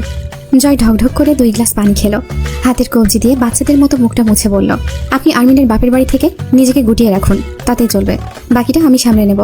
রাবেয়ার কণ্ঠে অভিমান। মনে পড়ে না তোর আমাকে? অন্তু মৃদু হাসে। মনে পড়ে, ভেতরে অনেক কথা আর জীবনের প্রতি ক্ষোভ জমে আছে আম্মু। আব্বু চলে গেল আমায় রেখে, বলার মতো কেউ নেই। তোমাকে বললে বোকার মতো চেয়ে থেকে শুনবে, বুঝবে না বিশেষ, তবুও দরকার তোমাকে। সামনে বসিয়ে কথাগুলো বলার পর যে গালে মুখে হাত বুলিয়ে চুল বাঁধতে বসবে, ওই আদরটুকু আমার দরকার। কিন্তু আসতে পারছি কই? খুব কাজ না ঘিরে ওই বাড়িতে? অন্তু মলিন হাসলো, বুঝতেই দিল না রাবেয়াকে। অনেক কাজ আম্মু। আম্মু, শরীর ভালো তোমার? তোরে দেখতে খুব মন চাই অন্তু, একটু ভালো লাগে না বাড়িতে। তোর বাপ চলে গেল, তুইও ফেলে চলে গেলি অন্তু। আমাকে জ্বালানোর মানুষ দুটাই নাই, কি করি কত সারাদিন? 5-4 মাস খাটবো আর কারা ধমকাবে আমারে? আমার দম আটকে আসে রে অন্তু। আরেকবার ডাকো তো অন্তু বলে। এই বাড়িতে কেউ ডাকে না এই নামে। তখন বুঝি এই ডাক যে কারো মুখের নয়, আমার লোকদের ডাক এটা। আরেকবার ডাকো। তুই ভালো আছিস তো অন্তু? খারাপ আছি নাকি? বড় দোতলা বাড়ি, অভাব অনটন নেই, চিন্তা ভাবনা নেই, বেশ চলছে আম্মু। সত্যি বলতেছিস? অন্তুর মনে হলো তার বোকাশোকা সরলা বাঙালি আম্মুটা বেশ বুদ্ধিমতির মতো কথা বলছে। শ্বশুরবাড়ির ঘানি টানা মেয়ের মায়েরা বুঝি মেয়ের কণ্ঠেই বহুত কিছু বুঝে ফেলার বিশেষত্ব ধারণ করে। অন্তুর এক দেহে বহু সত্তার বাস, তার মাঝ থেকে এই মুহূর্তে কোমল বাচ্চা সত্তাটা খুব ধাক্কাধাক্কি করছিল, মনটা হাহাকার করে উঠছিল। এভাবে আব্বু কেন কল দেয় না? গম্ভীর কণ্ঠে কেন জিজ্ঞেস করে না, কবে আসবি এই বাড়িতে? আশা লাগে না তোর মাকে দেখতে? তোর মা দেখতে চাইছে তোকে। নিজের কথা বলবে না, চাপা স্বভাবের মানুষদের ভালোবাসা অন্যরকম হয়। অন্তুর গলা ধরে আসে। রাবেয়া ডেকে ওঠে, অন্তু। অন্তুর বুকটা ধুক করে ওঠে। কি হয়েছে আম্মা? রাবেয়া চুপ থাকে। অন্তু বোঝে কোনো বিষয়ে দ্বিধায় ভুগছেন রাবেয়া। সে অভয় দেয়। কি হয়েছে আম্মু? কিছু বলবে? কি সমস্যা? অবশেষে রাবেয়া বলে, তুই না বলেছিলি পলাশের টাকা দিয়ে এরপর কোণে সাজবি? হ্যাঁ তো, গর্জে ওঠে অন্তু। পর মুহূর্তে জলের মতো শান্ত কণ্ঠে বলে, পলাশ গিয়েছিল নাকি বাড়িতে? দৃঢ় বিশ্বাস নিজের ধারণায় অন্তুর। রাবেয়া চুপ ওপাশে। অথচ অন্তুর ধারালো মস্তিষ্কের আন্দাজের সাথে রাবেয়ার অস্ফুষ্ট ফুপানো কান্না দুয়ে দুয়ে চার মিলে যায়। অন্তু হাসে মৃদু। আম্মু, টাকা দিয়ে দেওয়া হয়েছে। ও এমনি গিয়েছিল, হয়তো শয়তানি করতে। গিয়ে বলেছে নিশ্চয়ই টাকা পাইনি। মিথ্যে বলেছে, আর যাবে না, নিশ্চিন্তে থাকো। জয় আমিরকে বলে সেই ব্যবস্থা করব আমি। রাবেয়া এরপর অন্তুর খোঁজ খবর জিজ্ঞেস করছিলেন, বিভিন্ন ধরনের কথা বলছিলেন অন্তুর সাথে। সেসব আর কানে যায় না অন্তুর। মাথাটা আউলে ওঠে, দ্রুত বলল, পরে কথা বলবো আম্মু, এখন রাখি, মামা শ্বশুর ডাকছেন আমায়। অন্তু হিসেব মিলিয়ে নেয়। জয় মিথ্যে কথা বলেছিল, একটু অবাক হওয়ার মতো বিষয় নয়, বরং নিজের উপর অবাক হলো। জয়ের কথা মেনে নিশ্চিন্তে থাকার কথা ভেবে আক্রোশে মাথার চুল টেনে ধরে অন্তু। না জানি পলাশ বাড়িতে গিয়ে কি করে এসেছে। সে সময় নিশ্চয়ই অন্তিক বাড়িতে ছিল না। যন্ত্রণা ওকে কত দুর্বল করে তুলেছে। ও কেবলমাত্র আব্বুর ক্ষেত্রেই দুর্বল, সেখানেই বারবার আঘাত করা হয়েছে। পলাশের রূপটপে সেদিন মানুষের সম্মুখে, হাসপাতালে, খাটিয়ার পাশে, জয় যেদিন কাছে এলো সেই দিনও ঘেন্নায় অন্তুর কান্না থেমে মুখটা কুঁচকে যায়। নিজেকে আবর্জনার চেয়েও বেশি ময়লা লাগে। সেই দিনের মানসিক দুর্বলতা ওকে এত নিচে নামিয়ে দিয়েছিল। ভাবতেই গা শিরশির করে ওঠে। ছি, বারবার হাত দুটো নিষ্পিস করে। সেদিন জয়ের রক্তাক্ত ক্ষততে একটা আঘাত কেন করেনি? কতগুলো ছুরি গচ্ছিত রেখেছে নিজের কাছে, তার একটা জয়ের দেহে চালাতে পারেনি কেন? এরপর থেকে জয়কে রাতে মন ভরে মদ খেতে দেয় অন্তু। বেশি খেলে সোফাতেই ঢলে পড়ে। এরপর নিশ্চিন্তে ঘুমানোর চেষ্টা করে সে। জয় বাড়ি ফিরল রাত 2টোর দিকে। হুমায়ুন সাহেব দরজা খুলে দিলেন, 2-4টা কড়া কথাও শোনালেন। বিপক্ষ হলো শাহানা। চুপ করো তুমি, কি এমন হয়েছে? একসময় নিজেই ঠিক হয়ে যাবে। বয়স কত হয়েছে ওর? ঘরে তোলো তো জয়কে। অন্তু বারান্দায় দাঁড়িয়েছিল। ঘৃণায় চোখ বুজে শ্বাস ফেলল অন্তু। প্রশ্ন করে বাতাসকে, এই সকল নোংরা নারীগুলোকে তৈরি করতে নিশ্চয়ই কোনো নর্দমার মাটি ব্যবহার করেছিলেন সৃষ্টিকর্তা। জয় ঝাড়া মেরে নিজেকে ছাড়িয়ে বলল, কি বালের আদিক্ষেতা দেখাচ্ছ, ছাড়ো। বাথরুমে ঢুকে চোখে মুখে পানি নিয়ে এসে বিছানায় বসে অন্তুকে ডাকে, ঘরওয়ালি 1 গ্লাস তেঁতুলের শরবত বানিয়ে আনো তো। 2 ঢোক গিলেই শালার হ্যাংওভার কাজ করতেছে। অন্তু সামনে এসে দাঁড়িয়ে জিজ্ঞেস করে, কোথায় গিয়েছিলেন? জয় বলল, যা বললাম তা করো আগে, পরে ইন্টারভিউ নেবে। অন্তু বলল, আমি যা বললাম সেটার জবাব দিন। অন্তুর হুঙ্কারে বদ্ধ 4 দেয়াল গুমড়ে উঠল যেন। জয় মাথা তুলল। তুমি কি চাচ্ছ আমি উঠি? এক ধাক্কায় সরাসরি দোতলা থেকে বেহেস্তে পৌঁছে যাবে। নিষেধ করছি না, চেঁচাবে না, কানে কোনো সমস্যা নেই আমার। অন্তু মুহূর্তের মাঝে মোটা কাচের ফুলদানিটা তুলে ছুঁড়ে মারল জয়ের দিকে। ফুলদানিটা জয়ের কপালে শুকিয়ে যাওয়া ক্ষততে লাগে, গলগলিয়ে রক্ত বেরিয়ে আসে। লুটিয়ে পড়ে জয় মেঝেতে। পরক্ষণেই অন্তুর গাটা শিরশিরিয়ে কেঁপে ওঠে। সে টের পায় সে হ্যালুসিনেট করছে। তীব্র ইচ্ছে বিভ্রম হয়ে চোখে ধরা দিচ্ছে। অসীম ধৈর্যের সাথে জিজ্ঞেস করে, আপনার গালে জিহ্বা কয়টা? আল্লাহর রহমতে একটাই। তোমার কয়টা? দেখি হা করো তো। পা ঝুলিয়ে শুয়ে পড়ে জয়। অন্তু বলে, কোথায় থেকে আসছেন? জয় বলল, কত কাজই তো থাকে আমার, প্রতিদিন তো আর ঘরে বসে থাকি না, আজ আর বিশেষ কি? অন্তু দাঁতে দাঁত ঘষে। I ask to you again, where did you go? এবার মিথ্যে বললে আল্লাহর কসম আমি আপনার জিহ্বা টেনে আলাদা করে ফেলবো কণ্ঠনালী থেকে। জয় ভ্রু কুঁচকে উঠে বসে কিছুক্ষণ আওয়াজের মতো চেয়ে থাকে অন্তুর দিকে। পরক্ষণেই ক্ষুধার্ত পশুর মতো উঠে দাঁড়িয়ে থাবা দিয়ে ধরে অন্তুকে। বান্দি বাচ্চা, তোর কলিজা বের করে ওজন করে দেখবো, আরেকবার আওয়াজ করবি তো। তোর মতো জানোয়ারেরা পারেটা কি? চুরি চামারি অবিচার আত্মসাৎ করে লোকজনের মুখ খোলার আগে তাদের কলিজাটা বের করে মুখ বন্ধ করা, এই তো। আর কিছু পারলে তবেই না হয় করতি, আমার সাথেও না হয় তাই করবি। জয় অন্তুর গলা চেপে ধরল। ভয় পাস না কেন তুই আমাকে? আমি তোকে বেশি ছাড় দিই নাকি তোর ভয় কম? ভয় পাস না তুই আমাকে? অন্তু বলে, তোর মতো রাস্তার ছেলেকে ভয় পাওয়ার আগে আমার শরীরটা শিয়াল কুত্তায় ছিঁড়ে খাক। যে কথা রাখতে পারিস না তার আশ্বাস দিস কেন? একটা ছুতো রেখেই দিয়েছিস। পলাশ জানোয়ারের আবার আমাদের বাড়িতে যাবার। প্রতিদিন কত লোকে মরে, দাফন হয়ে যায়, অথচ পলাশ অথবা তোদের মতো বেজন্মাদের হায়াত লম্বা। জয় আস্তে করে ছেড়ে দেয় অন্তুকে। শান্ত স্বরে বলে, বেজন্মা না আমি। আমার থেকে ছাড় পাওয়া বন্ধ হলে কুকুরের মতোই ছিঁড়ে খাওয়া হবে তোমার পরিবারকে, এটা ভুললে চলবে না। অন্তু দেয়াল ঘেঁষে মেঝেতে বসে পড়ে। চোখের পানি ছাপিয়ে কড়া কণ্ঠে বলে, মেরে ফেলছেন না কেন আমাকে? মেরে ফেলছেন না কেন? শুধু জান ছাড়া আর কিছুই তো বাকি রাখেননি। কি আছে আর আমার পরিবারের? দুনিয়াটা আপনাদের, আমরা তো সব মাটির পোকা। আপনারা হাঁটছেন, পিষে মুচড়ে যাচ্ছি আমরা। এবার না হয় কবর দিয়ে দিন। না সইতে পারছি, আর কিছু করতেও পারছি না, এটা বড় যন্ত্রণার। অন্তু মাথাটা দেয়ালে এলিয়ে দেয়। জয় চেয়ে থাকে অন্তুর মলিন মুখশ্রীতে। এখন শান্ত, অথচ মিনিট খানিক আগে বাঘিনীর মতো গর্জন করছিল। বহুরূপিণী। জয় চোখ ফেরায় না। অন্তু ছাদের দিকে তাকিয়ে আনমনে বলে চলে, রক্তের ভাইকে ক্ষমা করিনি, যদিও ও যা করেছিল তা ইচ্ছা করে করেনি। অথচ আপনি, পলাশ, হামজা পাটোয়ারি যা করছেন সব পরিকল্পনা মাফিক, নিজেদের ক্ষমতা জাহির করতে। কিছুই ছাড়লেন না। আর কত জয়ামীর? পলাশকে প্রতিদিন দেখতে হচ্ছে না, ও দূরে আছে, অথচ আপনি রোজ সামনে আসেন, এক ঘরে এক ছাদের নিচে। আমার আপনার সম্পর্কের নামটাও কি জঘন্য। ছি, সহ্যের সীমা মাপার ফিতা দরকার। আমি একটু বেশিই ধৈর্যশীল, তাই না? জয় চুপচাপ চেয়ে থাকে। অন্তুর চোখের কোণা পেরিয়ে এক ফোঁটা জল গড়াতে যাচ্ছিল। অন্তু সেই নোনা পানিটুকু আঙুলে মুড়ে এমনভাবে ছুঁড়ে ফেলে দেয় যেন কোনো অপবিত্র নোংরা কিছু চোখে বিঁধেছিল। জয় কপালে হাত চালিয়ে জোরে জোরে শ্বাস ফেলে। বেডসাইড টেবিলের ওপর থেকে হ্যান্ড প্রেসিং বলটা হাতের মুঠোয় তুলে চাপতে থাকে বারবার। অন্তু চোখ বুজে বসে থাকে মেঝেতে। অস্পষ্ট স্বরে বিড়বিড় করে, আব্বুকে মেরে ফেললেন আপনি, অথচ কায়দা এত নিখুঁত। দোষ দেওয়া যায় না আপনাকে, ঠিক আজরাইলের মতো। মানুষ মরলে কেউ আজরাইলকে দোষ দেয় না, দোষ হয় রোগ অথবা মৃত্যুর কারণের। বোকা মানুষ জাতি ভুলে বসেছে। রুহুটা নিয়ে গেল সৃষ্টিকর্তার দুধ, আমার পর্দা কেড়ে নিলেন। হুহু, বিনা কারণে নয়, কারণ তো অবশ্যই আছে। জানেন, একবার থুতু দিয়েছিলাম আমি আপনাকে। অন্য কেউ হলে কি করতো? হয়তো একবারের বদলে দুইবার, আচ্ছা 3বারও থুতু দিত আমার মুখে। কিন্তু যেখানে কথা জয়ামীরের, আপনার উপর মুগ্ধতা জমানোর একটা বক্স কিনতে চাইছি। আপনি এত চমৎকার কেন? আর 5টা মানুষের সাথে আপনার বিকৃত মস্তিষ্কের জিতগুলোর একটুও মিল নেই, পুরোটাই ডিফারেন্ট। অন্তু নিয়ম করে বাগানে যায় আজকাল। ওই লোহার লাল গেটটা অন্তু রোজ যায় একবার করে। ফেরার সময় এক পুরুষকে ঢুকতে দেখা গেল, হাতে কয়েকটা ব্যাগ। অন্তুর দিকে বারবার তাকাচ্ছিল। লোকটাকে উঠে যাবার সুযোগ দিয়ে নিজে ওয়ার্কশপের দেয়ালে আড়ালে দাঁড়িয়ে পরে উঠে এলো দোতলায়। পরে জানা গেল এটা তুলির স্বামী হুমায়ুন সাহেব ডেকেছেন। হামজা এসে বসলো। কোয়েল দৌড়ে এসে আব্বুর গলা জড়িয়ে ধরে কোলে চড়ে বসে এক ব্যাগ চকলেট ও বিভিন্ন খাবার দাবার ধরিয়ে দিল সীমান্ত। হাস্যোজ্জ্বল চেহারা, কথাবার্তা কি সুন্দর করে বলছে কোয়েলের সাথে। বুকের সাথে জাপটে ধরে বসে আছে মেয়েকে। অন্তুর ফের সন্দেহ হয়, এই লোক এত খারাপ? আসলেই মারধর, নেশাভং, ডিভোর্স। বৈঠকে জয় নেই, ক্লাবে গিয়েছে সকালে। গতকাল এক মিছিলের শেষে হানাহানি হয়েছে, কার নাকি বুক ফুঁড়ে গুলি চলে গেছে। বেশ কয়েকজন আহত বিরোধী পক্ষের হামলায়। এসব অবশ্য হামজার পার্টির সাথে হয়নি, হয়েছে সংসদ সদস্য মহোদয়ের বাড়ির সামনে।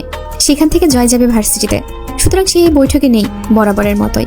তরু চা বানিয়ে দিল। অন্তু তার ট্রেতে তুলে নাস্তা সাজিয়ে এনে সোফার সেন্টার টেবিলে রাখে। কথা তুলল হামজা, সরাসরি বলল, দেখো সীমান্ত, সংসারের ঝামেলা সবারই হয়, কিন্তু ডিভোর্সের ব্যাপারটা ঠিক বুঝলাম না। আমি অবুঝ নাকি ঘটনা বেশি জটিল? তোর এরকম সিদ্ধান্তের বিশেষ উপযুক্ত কারণ আজ 2 দিন থেকে খুঁজে পাচ্ছি না। এত হাঙ্গামার মাঝেও বেশ হয়রান আমি। সীমান্ত চুপচাপ বসে রইল। আর কোনো মেয়ে লোক নেই বৈঠকে, অথচ অন্তু দাঁড়িয়ে রইল ট্রে হাতে নিয়ে। হামজা বলতে পারলো না সরাসরি, বারবার আর চোখে তাকালো। অন্তু সেসব অগ্রাহ্য করে দাঁড়িয়ে রয়। শাহানা কাশতে কাশতে এসে বসলেন। বেশ কিছুক্ষণের নীরবতা ভেঙে হুমায়ুন সাহেব কিছু বলতে গিয়েও বললেন না। শাহানা বেশ কোমল স্বরে বললেন, তুমি জানো সীমান্ত, তুমি আবার বাপ হইতে যাইতেছ এই সময় এইসব? ওটা আমার বাচ্চা না। ঘরটা থমকে যায় সীমান্তর একটা ছোট্ট বাক্যে। অন্তু কিঞ্চিত ভ্রু কুচকে ফেলে। বসার ঘরে থাকা পুরনো পেন্ডুলাম ঘড়িটা ঢং ঢং করে বেজে উঠে জানান দেয় বিকেল 4টা বাজছে। হামজা নীরবতা ভাঙল। তোর বাচ্চা না তো কার বাচ্চা? সীমান্ত একটু নড়ে চড়ে ওঠে। এবার ঢোক গিলল কয়েকটা, ঠোঁট ভেজালো জিভ দিয়ে। মেয়েকে কোল থেকে নামিয়ে মাথা নিচু করে বলল, আমি তুলিকে তালাক দিতে চাইনি ভাই। আর না আমি ওকে পাঠিয়েছি এই বাড়িতে, ও নিজে চলে এসেছে এখানে। ডিভোর্স ও চায়। সীমান্তর কথায় জড়তা। হামজা কিছুক্ষণ চুপচাপ বসে রইল। গলা উঁচিয়ে ডাকলো তুলিকে। বজ্রের মতো শোনা যায় কণ্ঠস্বর। তুলি যন্ত্রের মতো হেঁটে এসে বসে। তার মুখের সেই মেকি হাসি নেই, যেটা সবসময় অন্তু খেয়াল করেছে। মনে হয়েছে খুব ধৈর্যের সাথে তুলি নিজেকে স্বাভাবিক রাখার চেষ্টা করছে যেন। হামজা জিজ্ঞেস করলো, এবার বল কি সমস্যা? মেজাজের নিয়ন্ত্রণ হারাবো খুব তাড়াতাড়ি। কি হয়েছে তোদের, সমস্যা কি? তুলি চুপ থাকে। হামজা বেশ কয়েকবার জিজ্ঞেস করলো, কেউ কোনো কথা বলল না। হামজা অপেক্ষা করে চুপচাপ। সীমান্তর চোখে মুখে কাতর অস্থিরতা হামজার জহুরি চোখ এড়ায় না। অন্তুর দৃষ্টি সীমান্তর চোখে স্থির। ওর চোখে ভয়, আতঙ্ক। কি হয়েছে তুলি? থাপড়ে কথা বের করার স্বভাব কিন্তু আমার পুরনো। হামজার কথাই তুলি খানিক সময় নিয়ে বলে, মেয়ে হবার পর শ্বশুরবাড়ি থেকে ও আমাকে ফ্ল্যাটে নিয়ে এলো। রোজ ফ্ল্যাটে পার্টি হতো। সেখানকার মদ পরিবেশক বা বাইজি যাই বলো, সেটাই ছিলাম আমি। দিনের পর দিন পরপুরুষের ছোঁয়া লেগেছে আমার গায়ে ওর সামনেই। ও যেন তাতে আনন্দ অনুভব করত, কারণ ওরা না বন্ধুরা। মদের সাথে আমার শরীর ছুঁয়ে যে আনন্দটা পেত সেটা হলো অতিথি সেবা। অতিথিকে ঘরে আনলে তাকে সর্বোচ্চ আপ্যায়ন করাই তো ভদ্রলোকের নীতি। সেটাই করা হয়েছে। মদের সাথে আমিও ফ্রি। এ পর্যায়ে হুমায়ুন সাহেব উঠে চলে যান। শাহানা উসখুস করছিলেন। অন্তর শরীর অবশ লাগছিল। পা দুটোতে ঝিঝি ধরে যাচ্ছিল তুলির মুখের এসব গা শিউরে ওঠা কথা এত সাবলীলভাবে শুনে। এরা কি মানুষ? সাধারণ সমাজের সভ্যতা থেকে কতটা বিমুখ এরা। দুনিয়াতে কত কিছু ঘটে রোজ। অন্তর মনে হতো সেসব শুধু সংবাদপত্রে লেখা থাকে। জয়ের সাথে দেখা হওয়ার পর থেকে সংবাদপত্রের খবরগুলো খুব সাধারণ মনে হয়, বরং মনে হয় বাস্তবতা এর চেয়েও কুলসিত। তুলি আনমনে বলল, এ বাচ্চা কার আমি নিজেও জানি না। মাতাল হয়ে বেহুশে ঘুমিয়ে থাকা স্বামীর সামনে রাতের পর রাত ধর্ষিত হয়েছি। কার বাচ্চা কিভাবে বলি? অন্তর শরীরটা ঝাঁকুনি দিয়ে ওঠে। হাতের লোমকূপ দাঁড়িয়ে যায়। 2 আঙুলে সজোরে কপাল চেপে ধরে, মুখ লুকানোর চেষ্টা করে।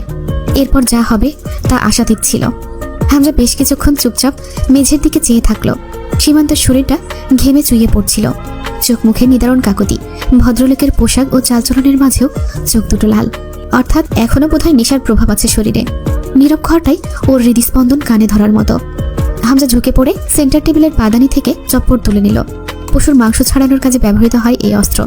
তুলি মেয়েকে কোলে তুলে নিয়ে বেরিয়ে যায় রুম থেকে। কোয়েল যেতে চাইছিল না, বারবার ডাকে, বাবা বাবা, মাম আমাকে নামাও, আমি বাবার কাছে বসবো। শাহানা অসুস্থ পায়ে উঠে গেলেন তুলির পেছনে। অন্তু ঠায় দাঁড়িয়ে। হামজা সীমান্তর শরীরে মোট 4টা কোপ বসায়।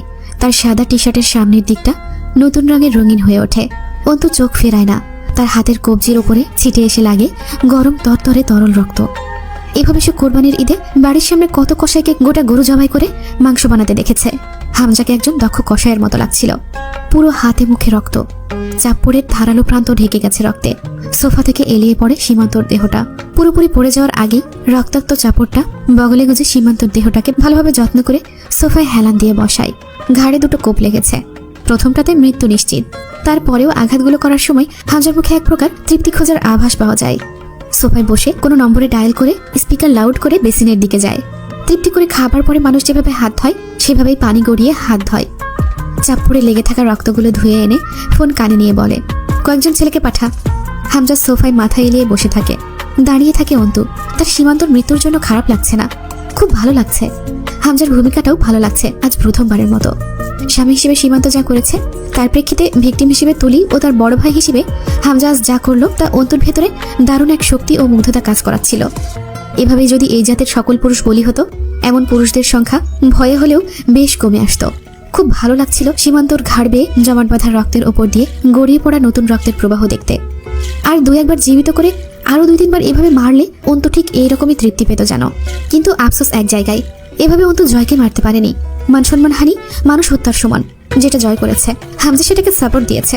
অন্তর কি উচিত নয় হামজা, জয়, পলাশকেও এইরকম এক প্রকার মৃত্যু দেওয়া? অন্তর লজ্জা লাগলো, সে হামজার মতো শক্তিমান নয়। ধিক্কার জানালো নিজেকে। হামজা খুব ভালো, কি চমৎকার একটা বিচার করলো নিজের বোনের ক্ষেত্রে। আর অন্তু নিজের জন্য কিছুই করতে পারেনি। ছেলেরা এলে হামজা আদেশ করে, রাতে এটাকে ভার্সিটির পুরনো আমবাগানের ঝোপে ফেলে আসবি। রিমি পেছনে এসে কখন চুপচাপ দাঁড়িয়েছে টের পাওয়া যায়নি। আসরের নামাজ পড়তে যাচ্ছিল লোকজন। জয় ফটকের সামনে দাঁড়ানো। রাস্তার ওপারে দোতলায় ভাড়াটে একটা মেয়ে আছে, বয়স 15-16। জয়কে ফলো করে সুযোগ পেলেই। উড়ন্ত জয়কে দেখতে পাওয়া বেশ মুশকিল। আজ জয়কে দাঁড়াতে দেখে বারান্দায় এসে দাঁড়ালো। কত ভালো ভালো ফর্মাল পোশাকের ছেলেদের উপর এমন আকর্ষণ বোধ না করার জন্য অবশ্য আফসোস হয় ওর। জয় ফোনে কথা বলছিল দাঁড়িয়ে। সাধারণ একটা শার্ট গায়ে, সাদা লুঙ্গি পরনে, তা মাটি ছুঁয়ে পড়ে সবসময়। ডান হাতের লুঙ্গি উঁচু করে ধরে দাঁড়ানোতে পায়ের চামড়ার বেল্টওয়ালা চটি দেখা যাচ্ছে, সেটার বেল্ট আটকায় না, খোলা। লম্বা শরীরে সাদা লুঙ্গি, শার্ট, চামড়ার স্যান্ডেল খুব মানায় জয়ের সাথে। তার চলাফেরায় এমন ভদ্রলোকী পোশাকে নিজেকে সাজবার যেন কোনো তাড়া নেই। এই পোশাকেও চমকপ্রদ ভীষণ অভিজাত পুরুষ লাগে দেখতে। লুঙ্গি হাতে গুছিয়ে ধরে দুই ঠ্যাঙের মাঝে গুজে দাঁড়াচ্ছে বরাবর, তবুও উঁচু করে পড়ছে না। মেয়েটার কাছে সবকিছুই আকর্ষণীয় লাগে। অন্তু বিষয়টা বারান্দা থেকে খেয়াল করে তাচ্ছিল্য করে হাসে। মানুষ সেই সকল আলুর মতো, যা খোসার উপর থেকে দেখতে শতভাগ সতেজ, কিন্তু কাটলে পুরোটাই ফেলে দেওয়ার অবস্থা বেরোয়। এমন আলু আম্মুকে কাটতে দেখলে অন্তু ভীষণ অবাক হয়ে চেয়ে থাকতো। ওপর থেকে আন্দাজ করার উপায় নেই ভেতরটা এতটা কুৎসিত। গাড়ি চলে যায় রাস্তা দিয়ে। পাড়ার কুকুরগুলোর সাথে জয়ের সম্পর্ক খুব ভালো। রুটি, চা, মাঝে মধ্যে কোল্ড ড্রিঙ্কসও টেস্ট করতে দেয় জয়। মাঝে মধ্যে কুকুরগুলোকে মদেও চুমুক দিতে হয় জয়ের বদৌলতে। বাড়িতে খাওয়া মাংসের হাড়গুলো জড়ো করে নিয়ে গিয়ে কুকুরদের দেয়। দারুণ পিরিত তার কুকুরের সাথে। জয়কে দেখে রাস্তার উপর ঘুরঘুর করছিল আজও কুকুরগুলো, বাচ্চা কাচ্চা সহ। কপালের ক্ষততে টান ধরে মাঝে মধ্যেই। গভীর ক্ষত শুকিয়ে গিয়েও জখম হয়ে আছে, সেখানে আঙুল চেপে ধরে রইল। যারা আক্রমণ করেছে সেদিন মা বাপ তুলে খাঁটি বাংলায় গালি ঝাড়ছিল। তখনই শো করে একটা বাইক চলে যায়, সজোরে ধাক্কা খায় একটা কুকুরের বাচ্চা। জয় তৎক্ষণাৎ চেঁচিয়ে বকে ওঠে বাইকওয়ালাকে। ততক্ষণে বাইকওয়ালা আরো জোরে বাইক টেনে চলে গেছে। জয় দৌড়ে যায় কুকুরের কাছে। মা কুকুরটা করুণ চোখে বাচ্চাকে দেখে এগিয়ে আসে। জয় তুলতে গেলে হা করে কামড়াতে আসলেও জয় কোলে তুলে নিয়ে ফটকের ভেতরে নিয়ে এসে ঘাসের ওপর শোয়ায়। ছোট্ট কুকুরটার পিঠের মাংস ছিলে গেছে রাস্তার ঘর্ষণে। অন্তু দৌড়ে নেমে আসে দোতলা থেকে। জয় উত্তেজিত হয়ে বলে, ঘরোয়ালি, কুকুরের কি ডেটল ফেটল বা স্যাভলন লিকুইড টাইপ কিছু দেওয়া যায়? অন্তু বলে, প্রাথমিক চিকিৎসা হিসেবে সেটাই দিতে হবে, ভেটেরিনারি সরঞ্জাম তো আর নেই আমার কাছে। তো নিয়ে আসো, চেহারা দেখতেছো আমার, এমনি সময় তো তাকাও না। অন্তু চলে গেল বিড়বিড় করে। এজন্য মেয়ে লোকের বুদ্ধি হাঁটুর নিচে। জয় যত্ন করে ডেটল লিকুইড লাগায়। অন্তুর কেমন ঘোর লেগে আসে চোখে। বড় কুকুরটা অস্থির হয়ে ঘুরঘুর করছে বাচ্চার পাশে। একবার জয়ের গা ঘেঁষছে, আবার মুখ ঠেকাচ্ছে বাচ্চার শরীরের সাথে। অন্তুর বুকে ব্যথা ওঠে। আব্বুর মুখটা বুকের মাংস খাবলে ধরে। জয় কোলের ওপর ছোট্ট কুকুরটাকে রেখে গায়ে হাত বুলিয়ে দেয়। অন্তু বসে পাশে, একটু দ্বিধা নিয়ে হাত বাড়াতে যায় কুকুরটার দিকে, আবার গুটিয়ে নেয়। ভয় হয় যদি কামড়ে দেয়। জয় বলে, থাক, হাত দিও না, হাতে নোংরা লাগবে। ভয় পাচ্ছ যখন, তখন আর ন্যাকামি করতে হবে কেন? ওর না ভালোভাবে মাথায় টেনে নাও, অর্ধেক চুল তো বের হয়ে আছে। অন্তু গাঢ় চোখে তাকিয়ে ব্যঙ্গ হেসে বলে, শয়তানও বোধহয় আপনাকে দেখে ভাবে যখন আপনাকেই তৈরি করা হবে তখন আর তাকে বানানোর কি দরকার ছিল। কুকুরের গায়ে হাত বুলাতে বুলাতে জয় বলে, ওরে শালি, তাহলে আয়, আজই লোক জড়ো করে খুলে ফেলি তোর ওড়না। অন্তু বলে, তা বোধহয় করবেন না, আজ তো আবার ওই একটা তথাকথিত পরিচয় আছে আমার, আপনার বউ। তো আমার ইজ্জত গেলে আগে যাবে আপনার, আর আপনাদের কাছে তো স্বার্থপরতাও লজ্জা পেয়ে যায়। আপনাদের বাড়ির মেয়ের ইজ্জত দামি, আর আমার বাপের মেয়ের ইজ্জত থুতুর দলা নেবার উপাদান। এই দেখুন, এখন আমার আবার ইচ্ছে করছে থু করে একদলা থুতু আপনার মুখে ছুঁড়ে মারতে। ছি, কি বলবো বলুন জয়ামির, গালে আমার এক মুঠো আউশ চাল। অন্তু আর দাঁড়ায় না কথাগুলো বলে। তুলি এবং শাহানাকে একসাথে ভর্তি করানো হবে হাসপাতালে। তুলির অ্যাবর্শন, শাহানার চিকিৎসা। খানমান পাতার সাথে কালো জিরের ভর্তা জয়ের খুব পছন্দ। সেটা ভেজে রেখে অন্তু কোয়েলকে গোসল করাতে যায়। তুলির অসুস্থতা বেড়েছে খুব। গোসল করাতে করাতে বেশ আনমনা হয়ে পড়েছিল অন্তু। আজ কয়েকটা দিন ধরে চাঁদনির কথা মনে পড়ছে খুব। আখির লাশ, সালমার কান্না, সোহেলের মৃত্যু। অন্তু পাগল পাগল লাগে। এত এত জটিলতা, কত রকমের কত কি বয়ে চলতে হচ্ছে। এবং স্বাভাবিকভাবেই জলে বাস করে কুমিরের সাথে লড়াই করার সুখ কতটুকুই হবে। চাঁদনি কোথায় গেছে? কি হয়েছে ওদের? মুস্তাকিনের সাথে দেখা নেই কতদিন। সেই লোকই বা কি করছে? রান্নাঘর থেকে শিলনোড়ার আওয়াজ আসছিল। অন্তু ব্যস্ত হয়ে বলল, তরু, এটা আমার কাজ, তুমি কেন করছো? আমি বাড়বো, তার আগে কোয়েলকে গোসল করিয়ে এলাম। ওঠো তুমি, আমি করছি। ভাত উতলাচ্ছিল চলোই, আজ কমিয়ে দিল অন্তু। তরু বলল, অধিকার নেই তাই না? অন্তু বলল, এগুলো নাটকীয় ভাবনা, আমি নাটক এড়িয়ে চলতে পছন্দ করি। তুমি বোধহয় জানো জয় আমিরের সাথে আমার তেমন কোনো সম্পর্ক না। তবে তথাকথিত সম্পর্কের জোর ধরেই এসেছি যখন এই বাড়িতে, তখন কাজটাও আমার তুমি করছো। আমার ভালো লাগছে না বিষয়টা। তরু বলল, তুমি আমার সাথে যে ভালো আচরণটা করো সেটা মন থেকে করো নাকি লোক দেখানো? অন্তু মুচকি হাসলো, অল্প একটু লবণ তুলে পাটাই দিল। তরু আজ প্রথমবার খেয়াল করলো অন্তুও হাসে। খুব নিষ্পাপ হাসিও হাসতে জানে এই মেয়ে। তখন এত স্নিগ্ধ লাগে, অথচ সবসময় মুখটা কেমন গম্ভীর আর চোখ দুটো জল করে জ্বলে। আজ নতুন এক অন্তুকে দেখে তাকিয়ে থাকে।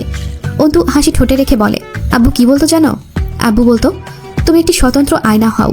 মানুষ তোমার সম্মুখে যে অঙ্গভঙ্গিতে এসে দাঁড়াবে তুমি ঠিক তার প্রতিবিম্ব হয়ে যাও। লোকে যা করবে সেটাই তুমি নিজের মাঝে দেখিয়ে দাও। আমি কথাটা খুব মানি তরু। আমার সম্মুখে কেউ উষ্ণ, আমি গরম। সে ঠান্ডা, আমি শীতল। সে কঠিন, আমি নিষ্ঠুর। সে ব্যথিত, আমি ব্যথাতুর। তুমি কখনো খারাপ আচরণ করনি আমার সঙ্গে। তুমি কষ্টগুলোকে ভেতরে পুষে ধুকে ধুকে শুয়েছ। তুমি ছিলে নীরব। তোমার সঙ্গে খারাপ আচরণ করার প্রশ্নই ওঠে না। বরং তুমি যদি চাও আমরা ভালো বন্ধু হতে পারি, তুমি আমার ছোট বড় নাও, সমবয়সী হবে। রিমি ভাবির মতো বন্ধু হবে। তরুর হাত থমকে গেল। অন্তুর মতো একগুয়ে গম্ভীর মেয়ের কাছে বন্ধুত্বের প্রস্তাব আশাতীত লাগে তার কাছে। অন্তুকে প্রথম দিন থেকে খুব চাপা আর অদ্ভুত মেয়ে হিসেবে দেখেছে। আজ খুব অন্যরকম লাগছে। ওকে এক দৃষ্টিতে তাকিয়ে থাকতে দেখে অন্তু হাসলো। হবে তোমার আমার উপরে অনেক ক্ষোভ, কিন্তু আমি যদি বলি আমি তোমার সবচেয়ে উপকারী মানুষটা, মানবে? তরু জবাব দিল না। অন্তু ঠোঁট প্রসারিত করে প্রলম্বিত মুচকি হেসে বলল, ধরো তোমার দিকে একটা বিষধর সাপ এগিয়ে আসছিল তোমাকে বিষ দাঁত ফোটাতে। তুমি তাকে সাদরে আহ্বান করেছিলে, কারণ তোমার ধারণায় সে বিষধর নয়। মাঝখান থেকে আমি সাপের লেজটায় পাড়া দিয়েছি। সাপ তখন কি করলো বলো তো? তোমার মুখ থেকে ফিরে ছোবলটা আমায় মারলো। বুঝতে পারছো আমার কথা? অজান্তেই জয় আমিরের লেজে পা রেখে তোমার ছোবলটা বোধহয় আমি খেয়েছি। একটা মানুষকে আমার চেনার বাইরেও তাকে চেনা এবং জানার মতো বিস্তৃত ব্যাপার থাকতে পারে। ঠিক যেমন আমি যেটুকু জানি না বা বুঝি না, তুমি ঠিক সেটুকু জানো জয় আমিরের ব্যাপারে। অপরদিকে তুমি যেটুকু জানো না বা ধারণা নেই, সেইটুকুই আমার জানা এবং দর্শনে জয় আমির। অন্তু ভাতের মার ফেলতে ব্যস্ত হয়ে পড়ে। তরু বেশ খানিক্ষণ চেয়ে থাকে অন্তুর দিকে, তারপর জিজ্ঞেস করে, জয় ভাইয়া কি করেছে তোমার সাথে? অন্তু মনোযোগ সহকারে ভাতের মার ফেলতে ব্যস্ত। তরু উত্তরের আশায় চেয়ে থাকে। হুমায়ুন সাহেব টিভিতে খবর দেখেন, আবার রোজ নিয়ম করে পত্রিকাও আসে বাড়িতে। হামজার পত্রিকা পড়ার অভ্যাস আছে। রিমি সেগুলো জড়ো করে পত্রিকার ঝুড়িতে রাখে। সেখান থেকে অন্তু এনে পড়ে। রোজ রোজ সহিংসতা, খুন, ফাঁসি, বোমাবাজি, হামলা, অবিচার। 2015 ফেব্রুয়ারিটা এই করেই চলে গেল। 2014 নির্বাচনের বছর পূর্তিতে দেশ এতটা উত্তাল হয়েছে কেন? তার জবাব আছে, তবে সেসব ব্যাখ্যা না করাই ভালো। বিরোধী দলীয় চেয়ারপারসন অবরুদ্ধ, মহাসচিব গোয়েন্দা দপ্তরে আটক।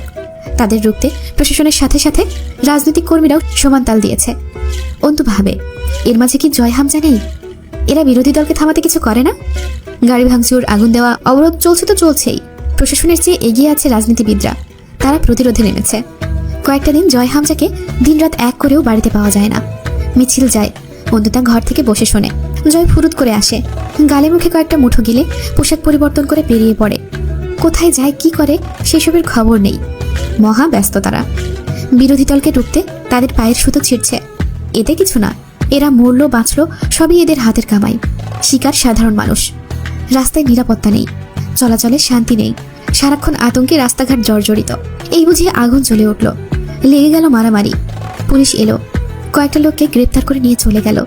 তখনও রাস্তার মাঝখানে আগুন জ্বলছে, গাড়ি পড়ছে, কালো ধোয়ার কুণ্ডলি মিশেছে বাতাসে। ফের যেন 2013 ফিরল রব। চারিদিকে হাহাকার, রক্ত আর বন্দিত্ব। আবার সেই 2013, আবার ফাঁসি, আবার গ্রেপ্তার। অন্তু জয়ের রকিং চেয়ারটাতে বসে রাতের পর রাত ভাবে আর দোলে। তার চোখে ঘুম নেই। মাঝে মধ্যে আব্বু এলে কথা হয়। জয়, হামজা কত রাত বাড়ি ফেরে না। কোথাকার কোন বৈঠকে, সম্মেলনে পড়ে থাকে। সারা রাত বাইরে থেকে সকাল 11টায় জয় বাড়ি ফিরল একবার। পরনে কালো পাঞ্জাবি, ডান হাতে ঘড়ি, বাঁ হাতে রূপার রেসলেট ঝুলছে কবজির ওপর। পায়ে চামড়ার স্যান্ডেল, পরিপাটি পরিচ্ছদ, কিন্তু চুলগুলো এলোমেলো, চোখ দুটো রক্তলাল। সারা রাত নির্ঘুম থাকার ফল।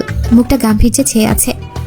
যেটা পাঞ্জাবি গায়ে চড়ালে আপনা আপনি চলে আসে তার চেহারায়, তখন দেখতে পাক্কা রাজনীতিবিদ লাগে। রিমি খাবার বেড়ে দিলে পাঞ্জাবির হাতা গুটিয়ে বসে পড়ল। গপ গপ করে খেতে শুরু করার কথা এখন, কিন্তু তা করছে না জয়। রিমি আস্তে করে জিজ্ঞেস করলো, আপনার ভাই কোথায়? কাজে আছে। রিমি চুপচাপ চলে যাচ্ছিল। জয় ডাকলো, ভাবি কিছু দরকার? হাত কাটা আমার, খাইয়ে দেন। কাটছে তো কাটছে, শালা ডান হাতটাই। নাকি চামচ দিয়ে চালাবো? ডান হাতে পুরো তালুটা ব্যান্ডেজে জড়ানো। রিমি নাক মুখ কুচকে বলল, আর নাটক করবেন না তো। এমনিতেই আপনাকে দেখলে গা জ্বলে আমার, তার উপর যদি ঢং করেন। এগিয়ে এসে প্লেটটা ঝাড়ি মেরে কেড়ে নিয়ে খাবার মাখতে শুরু করে। জয় অল্প হাসলো নিঃশব্দে। খাবার মুখে নিয়ে থু থু করে ফেলে দিল। সেই বেলের মাছই দিছেন, হাজারবার কইছি মাছ আমার পছন্দ না, মাছ খাই না। আর কিছু নাই, তা দিয়ে ভাত দেন। রিমি ধমকে উঠল, এত আহ্লাদ কিসের আপনার? যা দিচ্ছি তাই দিয়ে খেয়ে উঠুন। আপনার মতো দামড়াকে খাওয়ানো ছাড়া আরো কাজ আছে আমার। আর কিছুই রান্না করেন নাই? তরু আজ আর ডিম ভাজতে গেল না। তার চোখে মুখে কিসের যেন ক্ষোভ দেখা যায় জয়ের জন্য। এই ঘৃণাটা জয় অন্তুর চোখে দেখেছে। তা দেখে মুচকি হাসল জয়। আরমিন বাড়িতে পা রাখার পর পরিবেশ বদলেছে, চেনা পরিবেশ অচেনা হয়েছে। তার কবুতরগুলোকে সময় দেওয়া হচ্ছে না আজকাল। ছাদে দানা ছিটিয়ে পানি দিয়ে খোপগুলো দেখলো। নতুন ডিম ফুটলে খুব খুশি লাগে। জয় জীবনে যতবার অ্যালার্ম সেট করেছে কিছু না কিছু কাণ্ড ঘটেছে। শেষ রাতে এসে ঘুমানোর পর সকাল সকাল অ্যালার্ম বাজলে ফোন তুলে ঝটাকছে একটা আছাড়, ফোন ভেঙে 6 টুকরো। এভাবেই কয়েকটা ফোন ভাঙলো। একদিন এই দুঃখে সে একটা তরতাজা মোরগ কিনে এনেছিল। সে শুনেছে মোরগ রোজ ভোরে চেঁচায়, তাতে ঘুম ভাঙে। এভাবে 2-3 দিন মোরগটা চেঁচালো, কিন্তু সহ্য করা যাচ্ছিল না আর। একদিন সকাল 4টার দিকে এসে ঘরে শুয়েছিল জয়। মোরগ তার খানিক বাদেই আল্লাহর নামে গলা ফেরে ডাকাডাকি শুরু করলো। এক লাফে বিছানা ছেড়ে উঠে ছাদে গিয়ে মোরগটাকে জবাই করে নিচে এসে রিমির হাতে ধরিয়ে দিয়ে বলল, আজ মোরগের ঝোল খাবো দুপুরে, ভালো করে কষিয়ে রান্না করবেন। কিন্তু কবুতর ভরে চেঁচায় না। সে নিত্য নতুন জাতের কবুতর এনে ছাদ ভরে ফেলেছে। ও তো বারান্দায় দাঁড়িয়েছিল। জয় ঘরে আসতে আসতে ডাকলো, ময়নার মা ঘরে আসো? ও ময়নার মা। অন্তু নাক কুচকায়, হোয়াট ইজ ময়নার মা? জয় ঢুকলো আর অন্তু তাকে পাশ কাটিয়ে বেরিয়ে গেল রুম থেকে। জয় বিছানার চাদর ফেলে তোষক টেনে তুলে কাঠের প্লেটগুলো উঠিয়ে ফেললো। টাকা অথবা অস্ত্র থাকার কথা নেই। এক ঝটকায় মাথায় রক্ত উঠে গেল। কপালে আঙুল চেপে ধরে ডাকলো, আরমিন, আরমিন। রিমি বসার ঘরে সিলিং ফ্যান পরিষ্কার করাচ্ছে এক ছোট ছেলেকে দিয়ে। অন্তু ঘরে ঢুকলো। জি? টাকা কোথায়? টাকা? ওগুলো টাকা ছিল না, কাগজ ছিল, টাকার মতো দেখতে। মূর্খ নাকি আপনি? জাল টাকা কি টাকা হয়? জয় দাঁত কিড়মির করলো। ধৈর্যের পরীক্ষা নিও না। টাকাগুলো কোথায়? পুড়িয়ে দিয়েছি। পুড়িয়ে দিয়েছিস? হ্যাঁ, পুড়িয়ে দিয়েছি।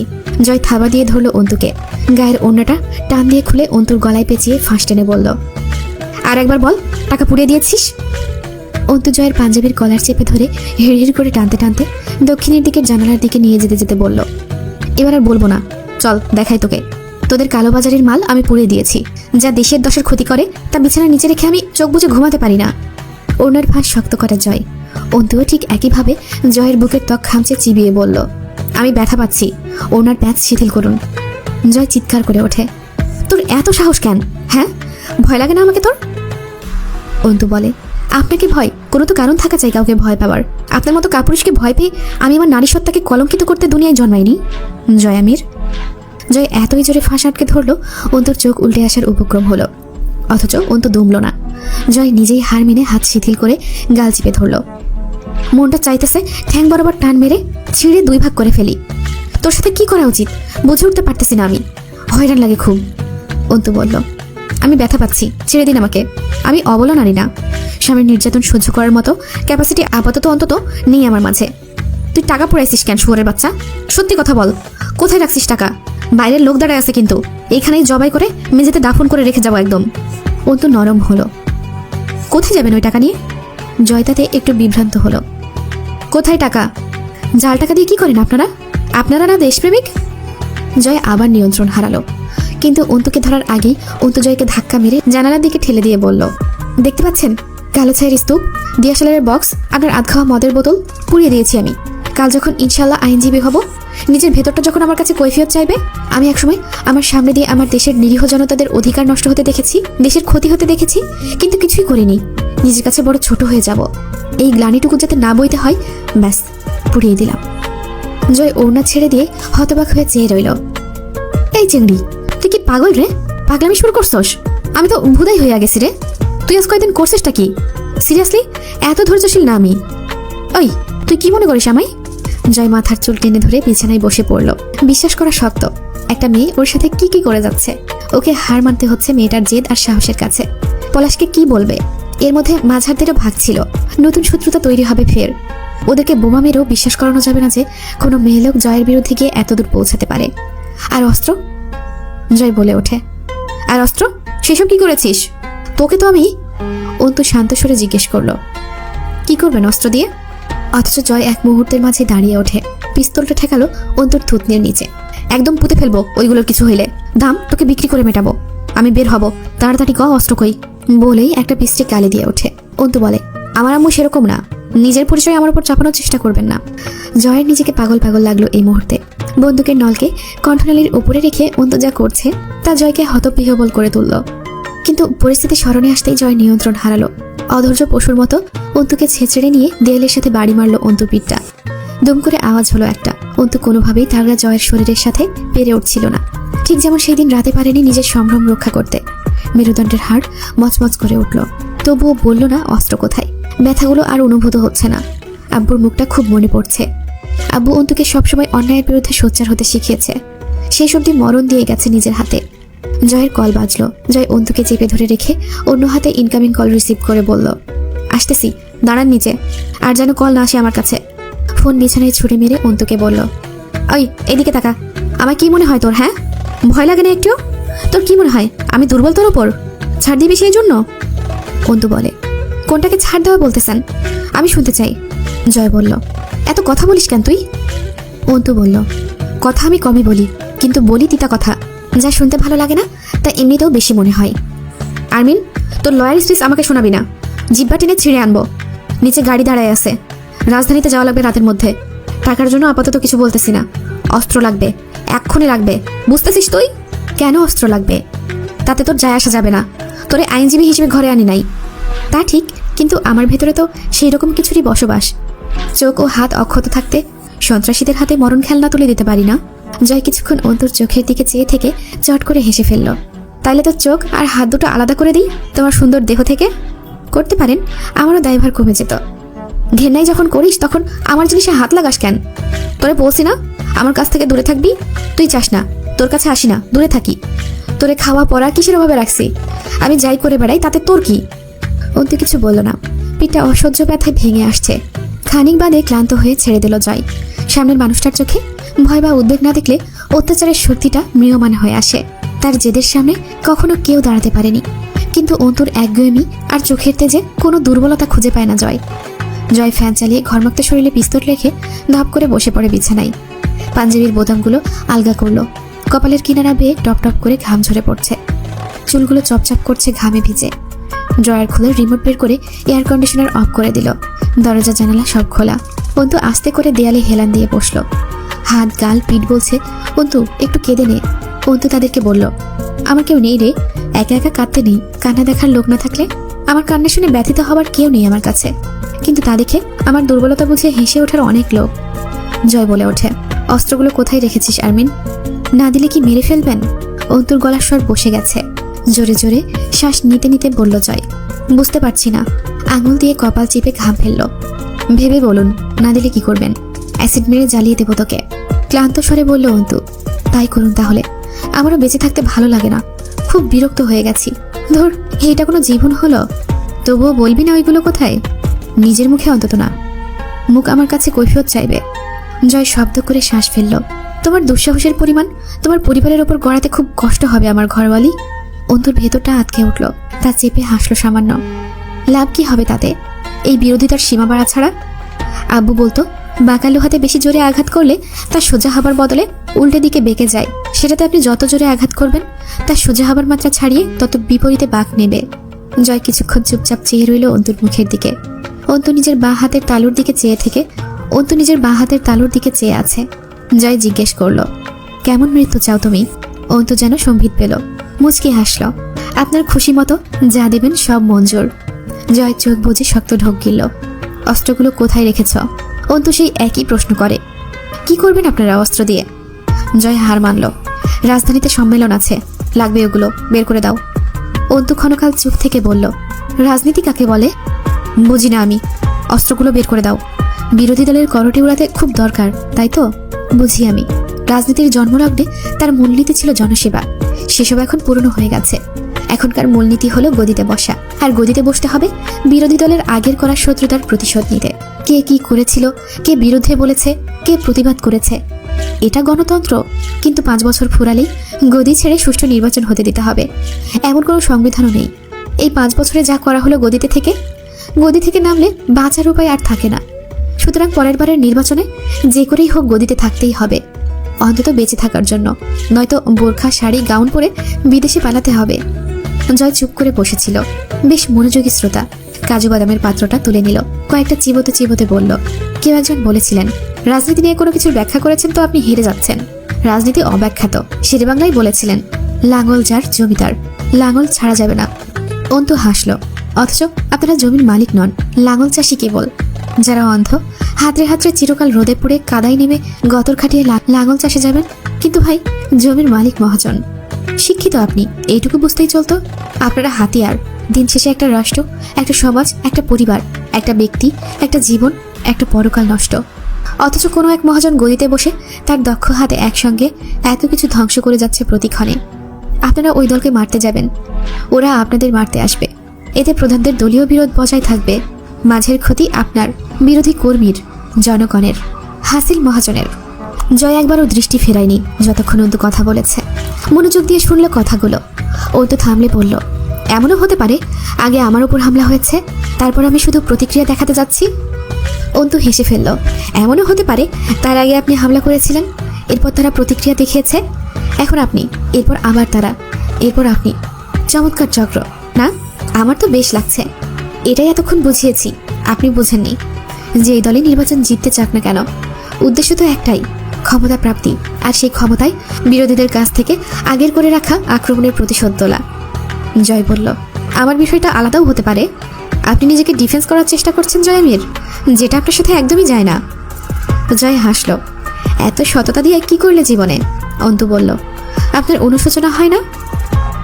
জয় মাথা নাড়ল, অনুশোচনা হলে পাপীরা বাঁচে না আর ঘরওয়ালি, হয় বুক পেতে দেয়, নয়তো আত্মহত্যা করে। আমার কিছুদিন বেঁচে থাকা দরকার। সেই লোভও বিশেষ একটা নেই আপনার, তা আমি জানি। শুধুই নিজেকে ক্ষয় করতে ছুটে চলেছেন, ফিরে আসার পথ নেই। জয় বলল, ইচ্ছেও নেই, অভ্যাসও হয়ে গেছে। অন্তু পিঠের অসহ্য ব্যথা অনুভব করছিল, পাঁজরের হাড়ে টাস ধরে আসছিল। জয় কিছুক্ষণ অন্তুর দিকে চেয়ে থাকলো ভ্রু কুঁচকে। কি আন্দাজ! চট করে উঠে গিয়ে আলমারি খুলল। আলমারির ড্রয়ারের নিচে ফাঁকা চেম্বারগুলোতে অস্ত্রগুলো গাদা করে রাখা। এত সামনে অস্ত্রগুলো রেখেছে অন্তু, পাল্লা খুললেই দেখা যাবে।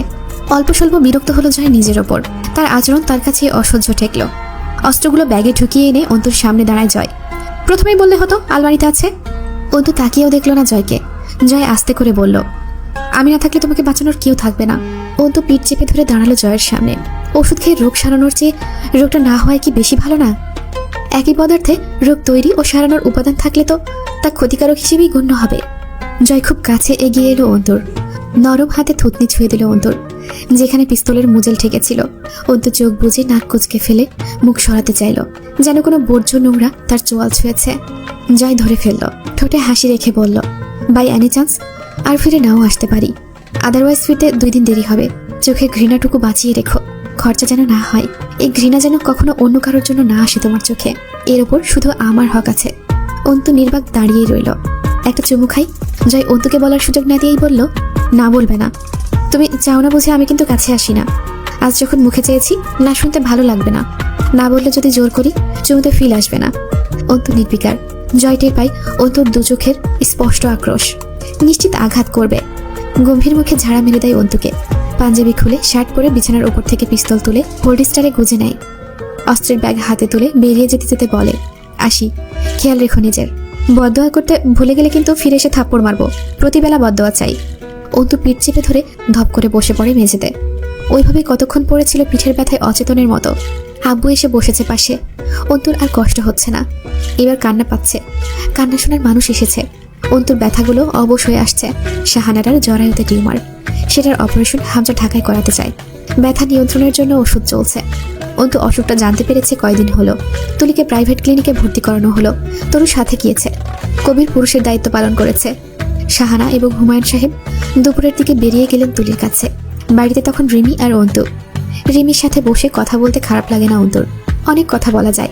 রিমি অবাক হয়ে শোনে, কখনো কখনো স্তব্ধ হয়ে যায়, কখনো দৌড়ে রুমে গিয়ে দরজা আটকে দেয়। অন্তুর কথা শুনতে তার ভালো লাগে, শুধু শুনতেই ইচ্ছে করে। ঘড়িতে যখন 3:18 দোতলার সদর দরজায় আঘাত পড়ল। কলিং বেল থাকা সত্ত্বেও কেউ দরজায় আঘাত করছে। দরজা খুলল অন্তু। বুকের ভেতরটা এক মুহূর্তে ঢিপ ঢিপ করে উঠল। বিস্ময়কর দৃশ্য। সে কতদিন খুঁজেছে চাঁদনিকে, আজ চাঁদনি তার দুয়ারে। কি অদ্ভুত রূপে! অন্তু মেলাতে পারল না বিষয়টা। চাঁদনি দাঁড়িয়ে আছে, তার সাথে 2জন মহিলা। বিকেলের নরম রোদ দোতলার সিঁড়ি ঘরের জানালা পেরিয়ে চাঁদনির মুখে পড়ছিল। কি মোহনীয় লাগছিল দেখতে। অন্তুর কপালটা সন্তাপনে কুঁচকে যায়। পা থেকে মাথা অবধি স্থির নজর ঘুরিয়ে দেখে বিস্ময়ে। ভ্রমের মতো লাগছিল। আকাশি রঙা জামদানি শাড়ির পাড়টা সোনালি, দু হাতে সোনালি রুলিবালা চাঁদনির। বিশাল একটা খোপা করেছে ঘাড়ের ওপর, খোপাতে স্বর্ণালী মোড়ক। অন্তু আন্দাজ করতে চায় এটা ঠিক কতটা আভিজাত্যের পরিচয়। অপরিমেয় দুর্বোধ্য হাসি চাঁদনির ঠোঁটে। 19 শতকের কোনো উচ্চ জমিদার বংশের ঠাকুরাইন গিন্নি দাঁড়িয়ে আছে যেন তার সম্মুখে, দুটো দাসীর সাথে। চাঁদনির এই রূপ অন্তুর ভেতর হাজারো সংশয় তৈরি করে। শাড়ির বিশাল আঁচলটা পিঠ পেঁচিয়ে এনে বা হাতের তালুতে ধরেছে। অন্তুর সূক্ষ্ম পর্যবেক্ষক নজর এড়িয়ে চাঁদনি অদ্ভুতভাবে মুচকি হাসে। তুমি কিন্তু এখনো আমায় ভেতরে আসতে বলনি। রহস্য ভিজে উঠেছিল চাঁদনির মুখখানায়। অন্তু নজর নামায়। আসুন। চলনের ভঙ্গিমায় অন্যরকম চাঁদনির। সেই দিনের মতো ম্লান নয় মুখশ্রী, হালকা প্রসাধনী আর আভিজাত্য মেতে আছে চেহারাটায়। রিমি চিনতে না পেরে তাকিয়ে থাকে। চাঁদনি সোফার সম্মুখে এসে দাঁড়িয়ে বলল, তুমি কিন্তু বসতেও বলনি অন্তু। চাঁদনির চোখে মুখে রহস্যের ঘন ঘটা। সোফায় বসে এদিক ওদিক তাকালো চাঁদনি। সকলেই বাড়ি ফিরবে কবে? যেন সে সব জানে। রিমি ভ্রু কুচকে চেয়ে থাকে। সে চিনতে পারছে না মেয়েটিকে। এত ঐশ্বর্যপূর্ণ রূপ নারীটিকে আর্মিনের পরিচিত বলেই মনে হচ্ছে। বেশ কিছুক্ষণের পর্যবেক্ষণ ও নীরবতা কাটিয়ে অন্তু স্থির গলায় প্রশ্ন করল, কে আপনি? হেসে ফেলল চাঁদনি। তুমি চেনো আমায়? ছদ্মবেশ? কিন্তু কোনটা ছদ্মবেশ? এটা অথবা ওটা? বেশ কিছুক্ষণ চুপচাপ থেকে চাঁদনি মসৃণ হাসে। তোমার কাছে কোনটাকে আসল আর কোনটাকে ছদ্মবেশ মনে হচ্ছে? ধারণা নেই। কে আপনি? অন্তুর তির্যক নজর পলকহীন চেয়ে থাকে চাঁদনির হাস্যবদনে। চাঁদনি বলল, নাস্তার ব্যবস্থাও কিন্তু করনি তুমি। রিমির দিকে তাকালো অন্তু। নাস্তা চলে আসবে। অন্তুর রাশভারী গম্ভীর অভিব্যক্তি নজর বোলায় চাঁদনির ভূষণে। মুখে দৃষ্টি স্থির করে প্রশ্ন করে, কে আপনি? সুস্থির নজরে তাকায় চাঁদনি। খানিকক্ষণ চেয়ে থাকে অন্তুর দিকে, পরে বিন্যস্ত শব্দ উচ্চারণ করে, রাজন আজগরের মেয়ে, রূপকথা আজগর আমি। রিমি অবাক হলো। রাজন আজগরের মেয়েটা এখানে কি করছে? আর্মিনি বা চিনল কি করে? অন্তুর নাকের পাটা ফুলে ওঠে। ভ্রুর মাঝে ভাঁজ পড়ে আলগোছে। অর্থাৎ আপনি পলাশ আজগরের চাচাতো বোন? বউ, পলাশ আজগরের বিয়ে করা বউ, স্থির কণ্ঠে বলে চাঁদনি। মুখে স্মিত হাসি। অন্তুর বুকের স্পন্দন উল্লেখযোগ্য হারে বাড়ে একটু। এক মুহূর্ত দম আটকে চেয়ে থাকে। রিমি ওদের কথোপকথনের অধিকাংশই বুঝতে পারছিল না, অথচ কিছু একটা আগ্রহ পাচ্ছিল। সে উঠল না নাস্তার ব্যবস্থা করতে, বসে থাকলো। চাঁদনি অন্তুর নজর তাক করেই চেয়ে আছে। তার গোলাপি ঠোঁট জুড়ে মৃদুমন্দ হাসি। হাসি বাড়িয়ে জিজ্ঞেস করে, ঘেন্না লাগছে আমায়? না, এখনো লাগছে না, যেহেতু পুরোটা জানি না। অন্তুর চিন্তাধারায় ধন্য হবার মতো হাসল রূপকথা। সেদিন আমার সাথে কথা বলে তোমার আমার উপর অনেক রকম সন্দেহ কাজ করেছিল, ঠিক বলেছি? অন্তু নির্বিকার জবাব দেয়। রূপকথা বলল, চাঁদনির চেহারার ঝলক দেখে সে যে ওই বাড়ির বউ এতে সন্দেহ হয়েছিল। ঠিক বলেছি? ঠিক বলেছেন। চাঁদনিকে এসএসসি পাশ করা সাধারণ মেয়ে মনে হয়নি। ঠিক বলেছি? ঠিক বলেছেন। চাঁদনির কথাবার্তা ওর অবস্থানের সাথে না মেলায় খুব সংশয় জেগেছিল ভেতরে। ঠিক বলেছি? ঠিক বলেছেন। মুখস্থ পড়ার মতো কথা বলছিল অন্তু। রূপকথা হাসল। তবে আমার কিন্তু সেই এক দেখাই তোমাকে খুব পছন্দ হয়েছিল। সন্দেহ টন্দেহ কিছুই হয়নি, জানো? না, আজ জানলাম। একরুখা তবে শান্ত কণ্ঠে বলল অন্তু। তাহলে সালমা খালা কি পলাশের মা? রূপকথার হাসি বাড়ল। বোকা অন্তু। এজন্যই বলা হয় মানুষের বয়স যত বেশি হয়, যে যতদিন বেশি বাঁচে তার অভিজ্ঞতা তত বেশি। কারণ মানুষ মরণের এক মুহূর্ত খানিক আগেও অসম্ভব এক অভিজ্ঞতা অর্জন করতে পারে। তুমি যা জানবে সেটাকে কখনোই চূড়ান্ত ভাবা ঠিক নয়। তুমি যতক্ষণ বেঁচে আছো সম্পূর্ণ নতুন সব অভিজ্ঞতার জন্য, যার কোনো ধারণাও ছিল না তোমার আগে। পৃথিবী বৈচিত্র্যময়। অন্তু কথা বলল না। রূপকথা এবার হাসলো শব্দ করে। সালমা খালা যদি পলাশের মা হয়, আখি পলাশের বোন, সোহান পলাশের ভাই, তাহলে সোহেলকে? অন্তুর ভেতরে অস্বস্তি প্রকট হয়ে উঠলেও চোখ দুটো নির্লিপ্ত হয়ে চেয়ে রইল। কে? পলাশের চাকর, যাকে সে ওই বাড়িতেই খুন করেছে।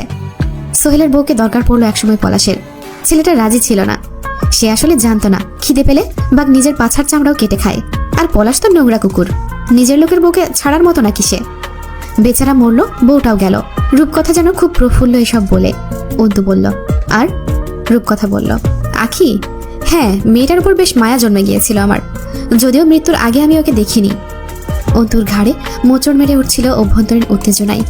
গাঢ় স্বরে বলল, সোহান? রূপকথা বলল, এই গল্পে সোহান বলতে কারো অস্তিত্ব নেই। শুধুই বিভ্রান্তিকর একটা নাম মাত্র, গল্প তৈরিতে ব্যবহৃত হয়েছে। ধীরে ধীরে রূপকথার হাসি কমে আসছিল। সোহানের ব্যাপারে তুমি কি জানো? চাঁদনির দেবর জয় ওকে রাজনৈতিক দ্বন্দ্বে খুব অত্যাচার করেছিল। সেই সব আঘাত ক্যান্সারে পরিণত হয়। ওর চিকিৎসার জন্য সালমা খালা জমি বন্ধক রেখেছিল, কোনো হিন্দুর কাছে সম্ভবত। এটাও বানোয়াট গল্প, তাই তো? রূপকথা চুপ রইল ক্ষণকাল, এরপর বলল, আখির নাম আখিনা। একটা সুন্দর নাম আছে ওই সুন্দর মেয়েটার, মনে নেই আমার। ওর ভাই সোহান না হলেও ভাই ছিল একটা, যার কাহিনী সোহানের কাহিনীর মতোই, তবে সত্যি। অন্তু মানসিকভাবে খুব বিপর্যস্ত বোধ করছিল। পিঠের ব্যথায় সোজা হয়ে বসা দায়, তার উপর চাপা বিস্ময়ে শির দ্বারা টনটন করছিল। কিছুক্ষণ মেঝের দিকে ঝুঁকে বসে থেকে বলল, সালমাকে? রূপকথা পূর্ণ দৃষ্টি মেলে তাকায়। তুমি কখনো পতিতালয়ে যাওনি না? ঘুরে দেখতেও যাওনি? যাইনি। ওখানে একটা সর্দারনি থাকে যে মেয়েদের বেচাকেনা করে, কাস্টমার ধরে, মহল্লার সব মেয়েগুলোর দেখভাল করে, লেনদেন করে, মেয়ে জোগাড় করে, এইসব। সালমা আমার বাবার দাসী, বাবার রেড লাইট আবাসিক হোটেলের সর্দারনি সে। অন্তু চোখ বুজে গাঢ় শ্বাস ফেলে। সে আয়াত ছিল আমাদের ভার্সিটির। অন্তু চোখ বুজে গাঢ় শ্বাস ফেলল। সে আয়াত ছিল আমাদের ভার্সিটির। রূপকথা বলল, সরি টু সে, কোনো ধরনই সবার উপর খাটে না। ক্ষেত্র বিশেষে যে কোনো সূত্র নির্দিষ্ট কিছু তত্ত্বের জন্য প্রযোজ্য হয়ে যায়। ঠিক তেমনই ভার্সিটির সব মেয়ে যেমন তোমার মতো না, আবার সব মেয়ে ওইসব বিশ্বাদের মতোও না। সালমা খালার কাছে হলে থাকা মেয়েদের একটা জোট ছিল, যারা স্বেচ্ছায় কোনো বিনিময় ছাড়াই দেহ বিলাতে আগ্রহী। যুবতী বয়স যাকে বলে আর কি। তাদের শরীরের জ্বলন কিছু কিছু পুরুষের চেয়েও বেশি। খারাপ লাগছে আমার কথাগুলো শুনতে? অন্তু চোখ বুঝেই বলল, না, এর জন্য সে আয়ার কাজ করতো ভার্সিটিতে। বাবার দাসী, বোঝনি কথাটা? যেভাবে কাজে লাগাবে লাগতে হবে তাকে। বাবার কাছে আসার আগে 90 দশকের যাত্রাপালার নাচনি হলি ছিল, ওখান থেকে বাবা তুলে এনেছিল। অন্তু কেমন করে যেন চেয়ে রইল। রূপকথা কিছু একটা বুঝে ম্লান হাসল। আমাদের অভিনয় নিয়ে ভাবছ? খুব নিখুঁত ছিল তাই না? অন্তু বলল, আপনারটা বেশ কাঁচা ছিল, বাকিদেরটা ঠিকঠাক। এবার রূপকথার অভিব্যক্তি খুব রহস্যময় দেখালো। চোখ চঞ্চল হয়ে উঠল, এদিক ওদিক তাকাচ্ছিল বারবার। অন্তু কপালে আঙুল চেপে মাথা নিচু করে জিজ্ঞেস করল, কেন করেছেন এইসব? রূপকথা বলল, প্রতিভক্ত স্ত্রী আমি, তার আদেশ এবং চাওয়া আমার উপর অবশ্য পালনীয়। সে আমাকে ভীষণ ভালোবাসে, আর আমি তার জন্য এটুকু করতে পারবো না? জমিটা একটা হিন্দুর ছিল, হিন্দু সেটা বন্ধক রেখে পলাশের কাছে টাকা নিয়েছিল চওড়া সুদে। সেই টাকা শোধ করেনি। জমি পলাশের, লোকজন ধরা শুরু করলো, কিন্তু পলাশ সেখানে তার একটা আবাসিক হোটেল বানাবে ভেবেই হিন্দুকে টাকা ধার দিয়েছিল। হিন্দু কান্নাকাটি করলেই সে ছেড়ে দেবে, কিন্তু সবখানে জোর জবরদস্তি করতে নেই। রেপুটেশন বলতে একটা কথা আছে, সুতরাং গল্প বানাতে হলো। এর মাঝে আখি মানে ওই মেয়েটা মার্ডার হয়ে গেল। সব গুলিয়ে একটা জোড়াতালির গল্প বানাতে হয়েছিল। সেখানে অভিনয় করেছিলাম আমরা কয়েকজন। খুব কষ্ট করতে হয়েছিল, কতগুলো দিন সারা দিন ওই টিনের ঘরে থাকতে হয়েছে। রাত গভীর হলে তবেই বাড়ি ফিরতে পেরেছি। অন্তু শ্বাস আটকে বসেছিল। দুনিয়াটা আসলেই বৈচিত্র্যময়। একটুও ভুল বলেনি রূপকথা। তার পিঠের ব্যথা কমে গিয়ে মাথা ব্যথা প্রকট হচ্ছিল। হুট করে রূপকথা বলল, সেদিন রূপটপে তোমার কান্না চিৎকার খুব করুণ লাগছিল। অন্তু পাথর বনে গেল যেন। রূপকথা অন্তুকে দেখে ঠোঁট কামড়ে হাসল। মেয়েটা হাসে বেশি, অথচ সেগুলো হাসি নয়, অন্য কিছু। বলল, এবার আমাকে খুব ঘৃণা লাগছে তাই না? না, পুরোটা শুনিনি এখনো। মূর্তির মতো কঠিন অন্তুর মুখের অবয়ব। রূপকথা অবাক হলো, ভ্রু জড়িয়ে ফেলল। অন্তু বলল, ওখানেই ছিলেন আপনি? রূপকথা বলল, তোমার বাবাকে সেবাও করেছিলাম। তিনি অবশ্য তখন বেহুশে ছিলেন, মেরে জ্ঞানহারা করে ফেলে রাখা হয়েছিল। অন্তুর বুকটা ছলাৎ করে ওঠে। কোথা থেকে যেন কঠিন একদলা যন্ত্রণা এসে বোধহয় হৃদযন্ত্রের রক্ত সঞ্চালনে বাধা হয়ে দাঁড়ালো। নিষ্পলক চেয়ে রইল রূপকথার দিকে। অন্তু অনেকক্ষণ যাবৎ সোফায় হেলানা দিয়ে বসেছিল চুপচাপ। নজর ছিল ছাদের দিকে। কাঁদেনি মেয়েটা, সমস্ত কলজে ছেঁড়া ব্যথাটুকু শোষণ করে নিয়েছে নিজের মাঝে।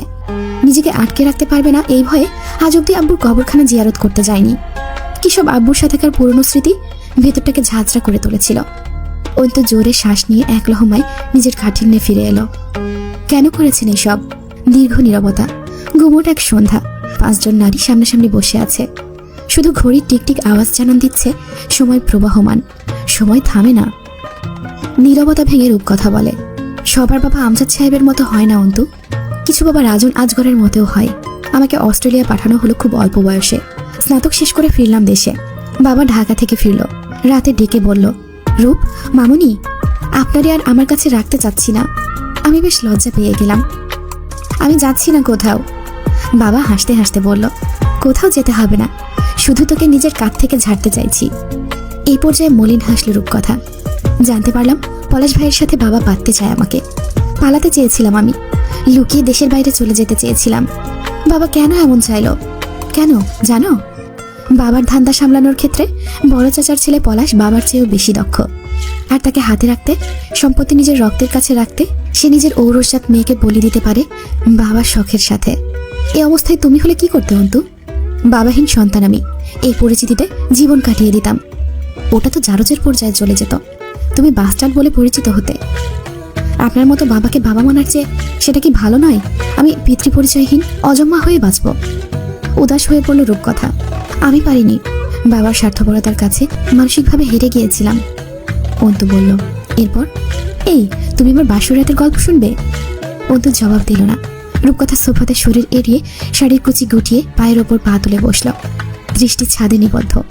এত সুন্দরী এই রূপকথা, তার উপর এমন সাজসজ্জা, ঠিক যেন রাজকুমারী লাগছে। অথচ মুখটা ম্লান এখনো। পলাশ ভাইকে একটা বাংলো বানিয়ে দিয়েছিল বাবা, সেখানে কাঁচা গোলাপের বাসর। বসে আছে আমি, মৃত্যুর অপেক্ষা করছি। পলাশ এলো, হাতে অ্যালকোহল ভর্তি হিপ ফ্লাক্স। ফুলের ওপর ছেঁচড়ে আধাশোয়া হয়ে পড়ল। দেরি করার সময় নেই তার। ঢকঢক করে খানিক গিলে একটানে আমার শাড়ির প্রান্ত ধরে টান দিল। শাড়ির পাড় ছিঁড়ে পলাশের হাতে চলে গিয়েছিল। জানো, খুব শক্ত হাত, বুঝলে? অত চুপচাপ তাকিয়ে রয় রূপকথার দিকে। মেয়েটা ছাদের দিকে তাকিয়ে কথা বলছে। স্যাডিজম বুঝো? স্যাডিস্ট না, ভয়াবহ মানসিক রোগ। সাধারণত পুরুষেরা নারীকে স্পর্শ করে এবং আদরের মাধ্যমে নিজের শারীরিক চাহিদা মেটায়। এই রোগে আক্রান্তরা কি করে জানো? অন্তু তাকিয়ে রইল। ধর্ষকামী হয়, অর্থাৎ সাধারণভাবে নারী দেহ ভোগ করে এরা সন্তুষ্টি পায় না।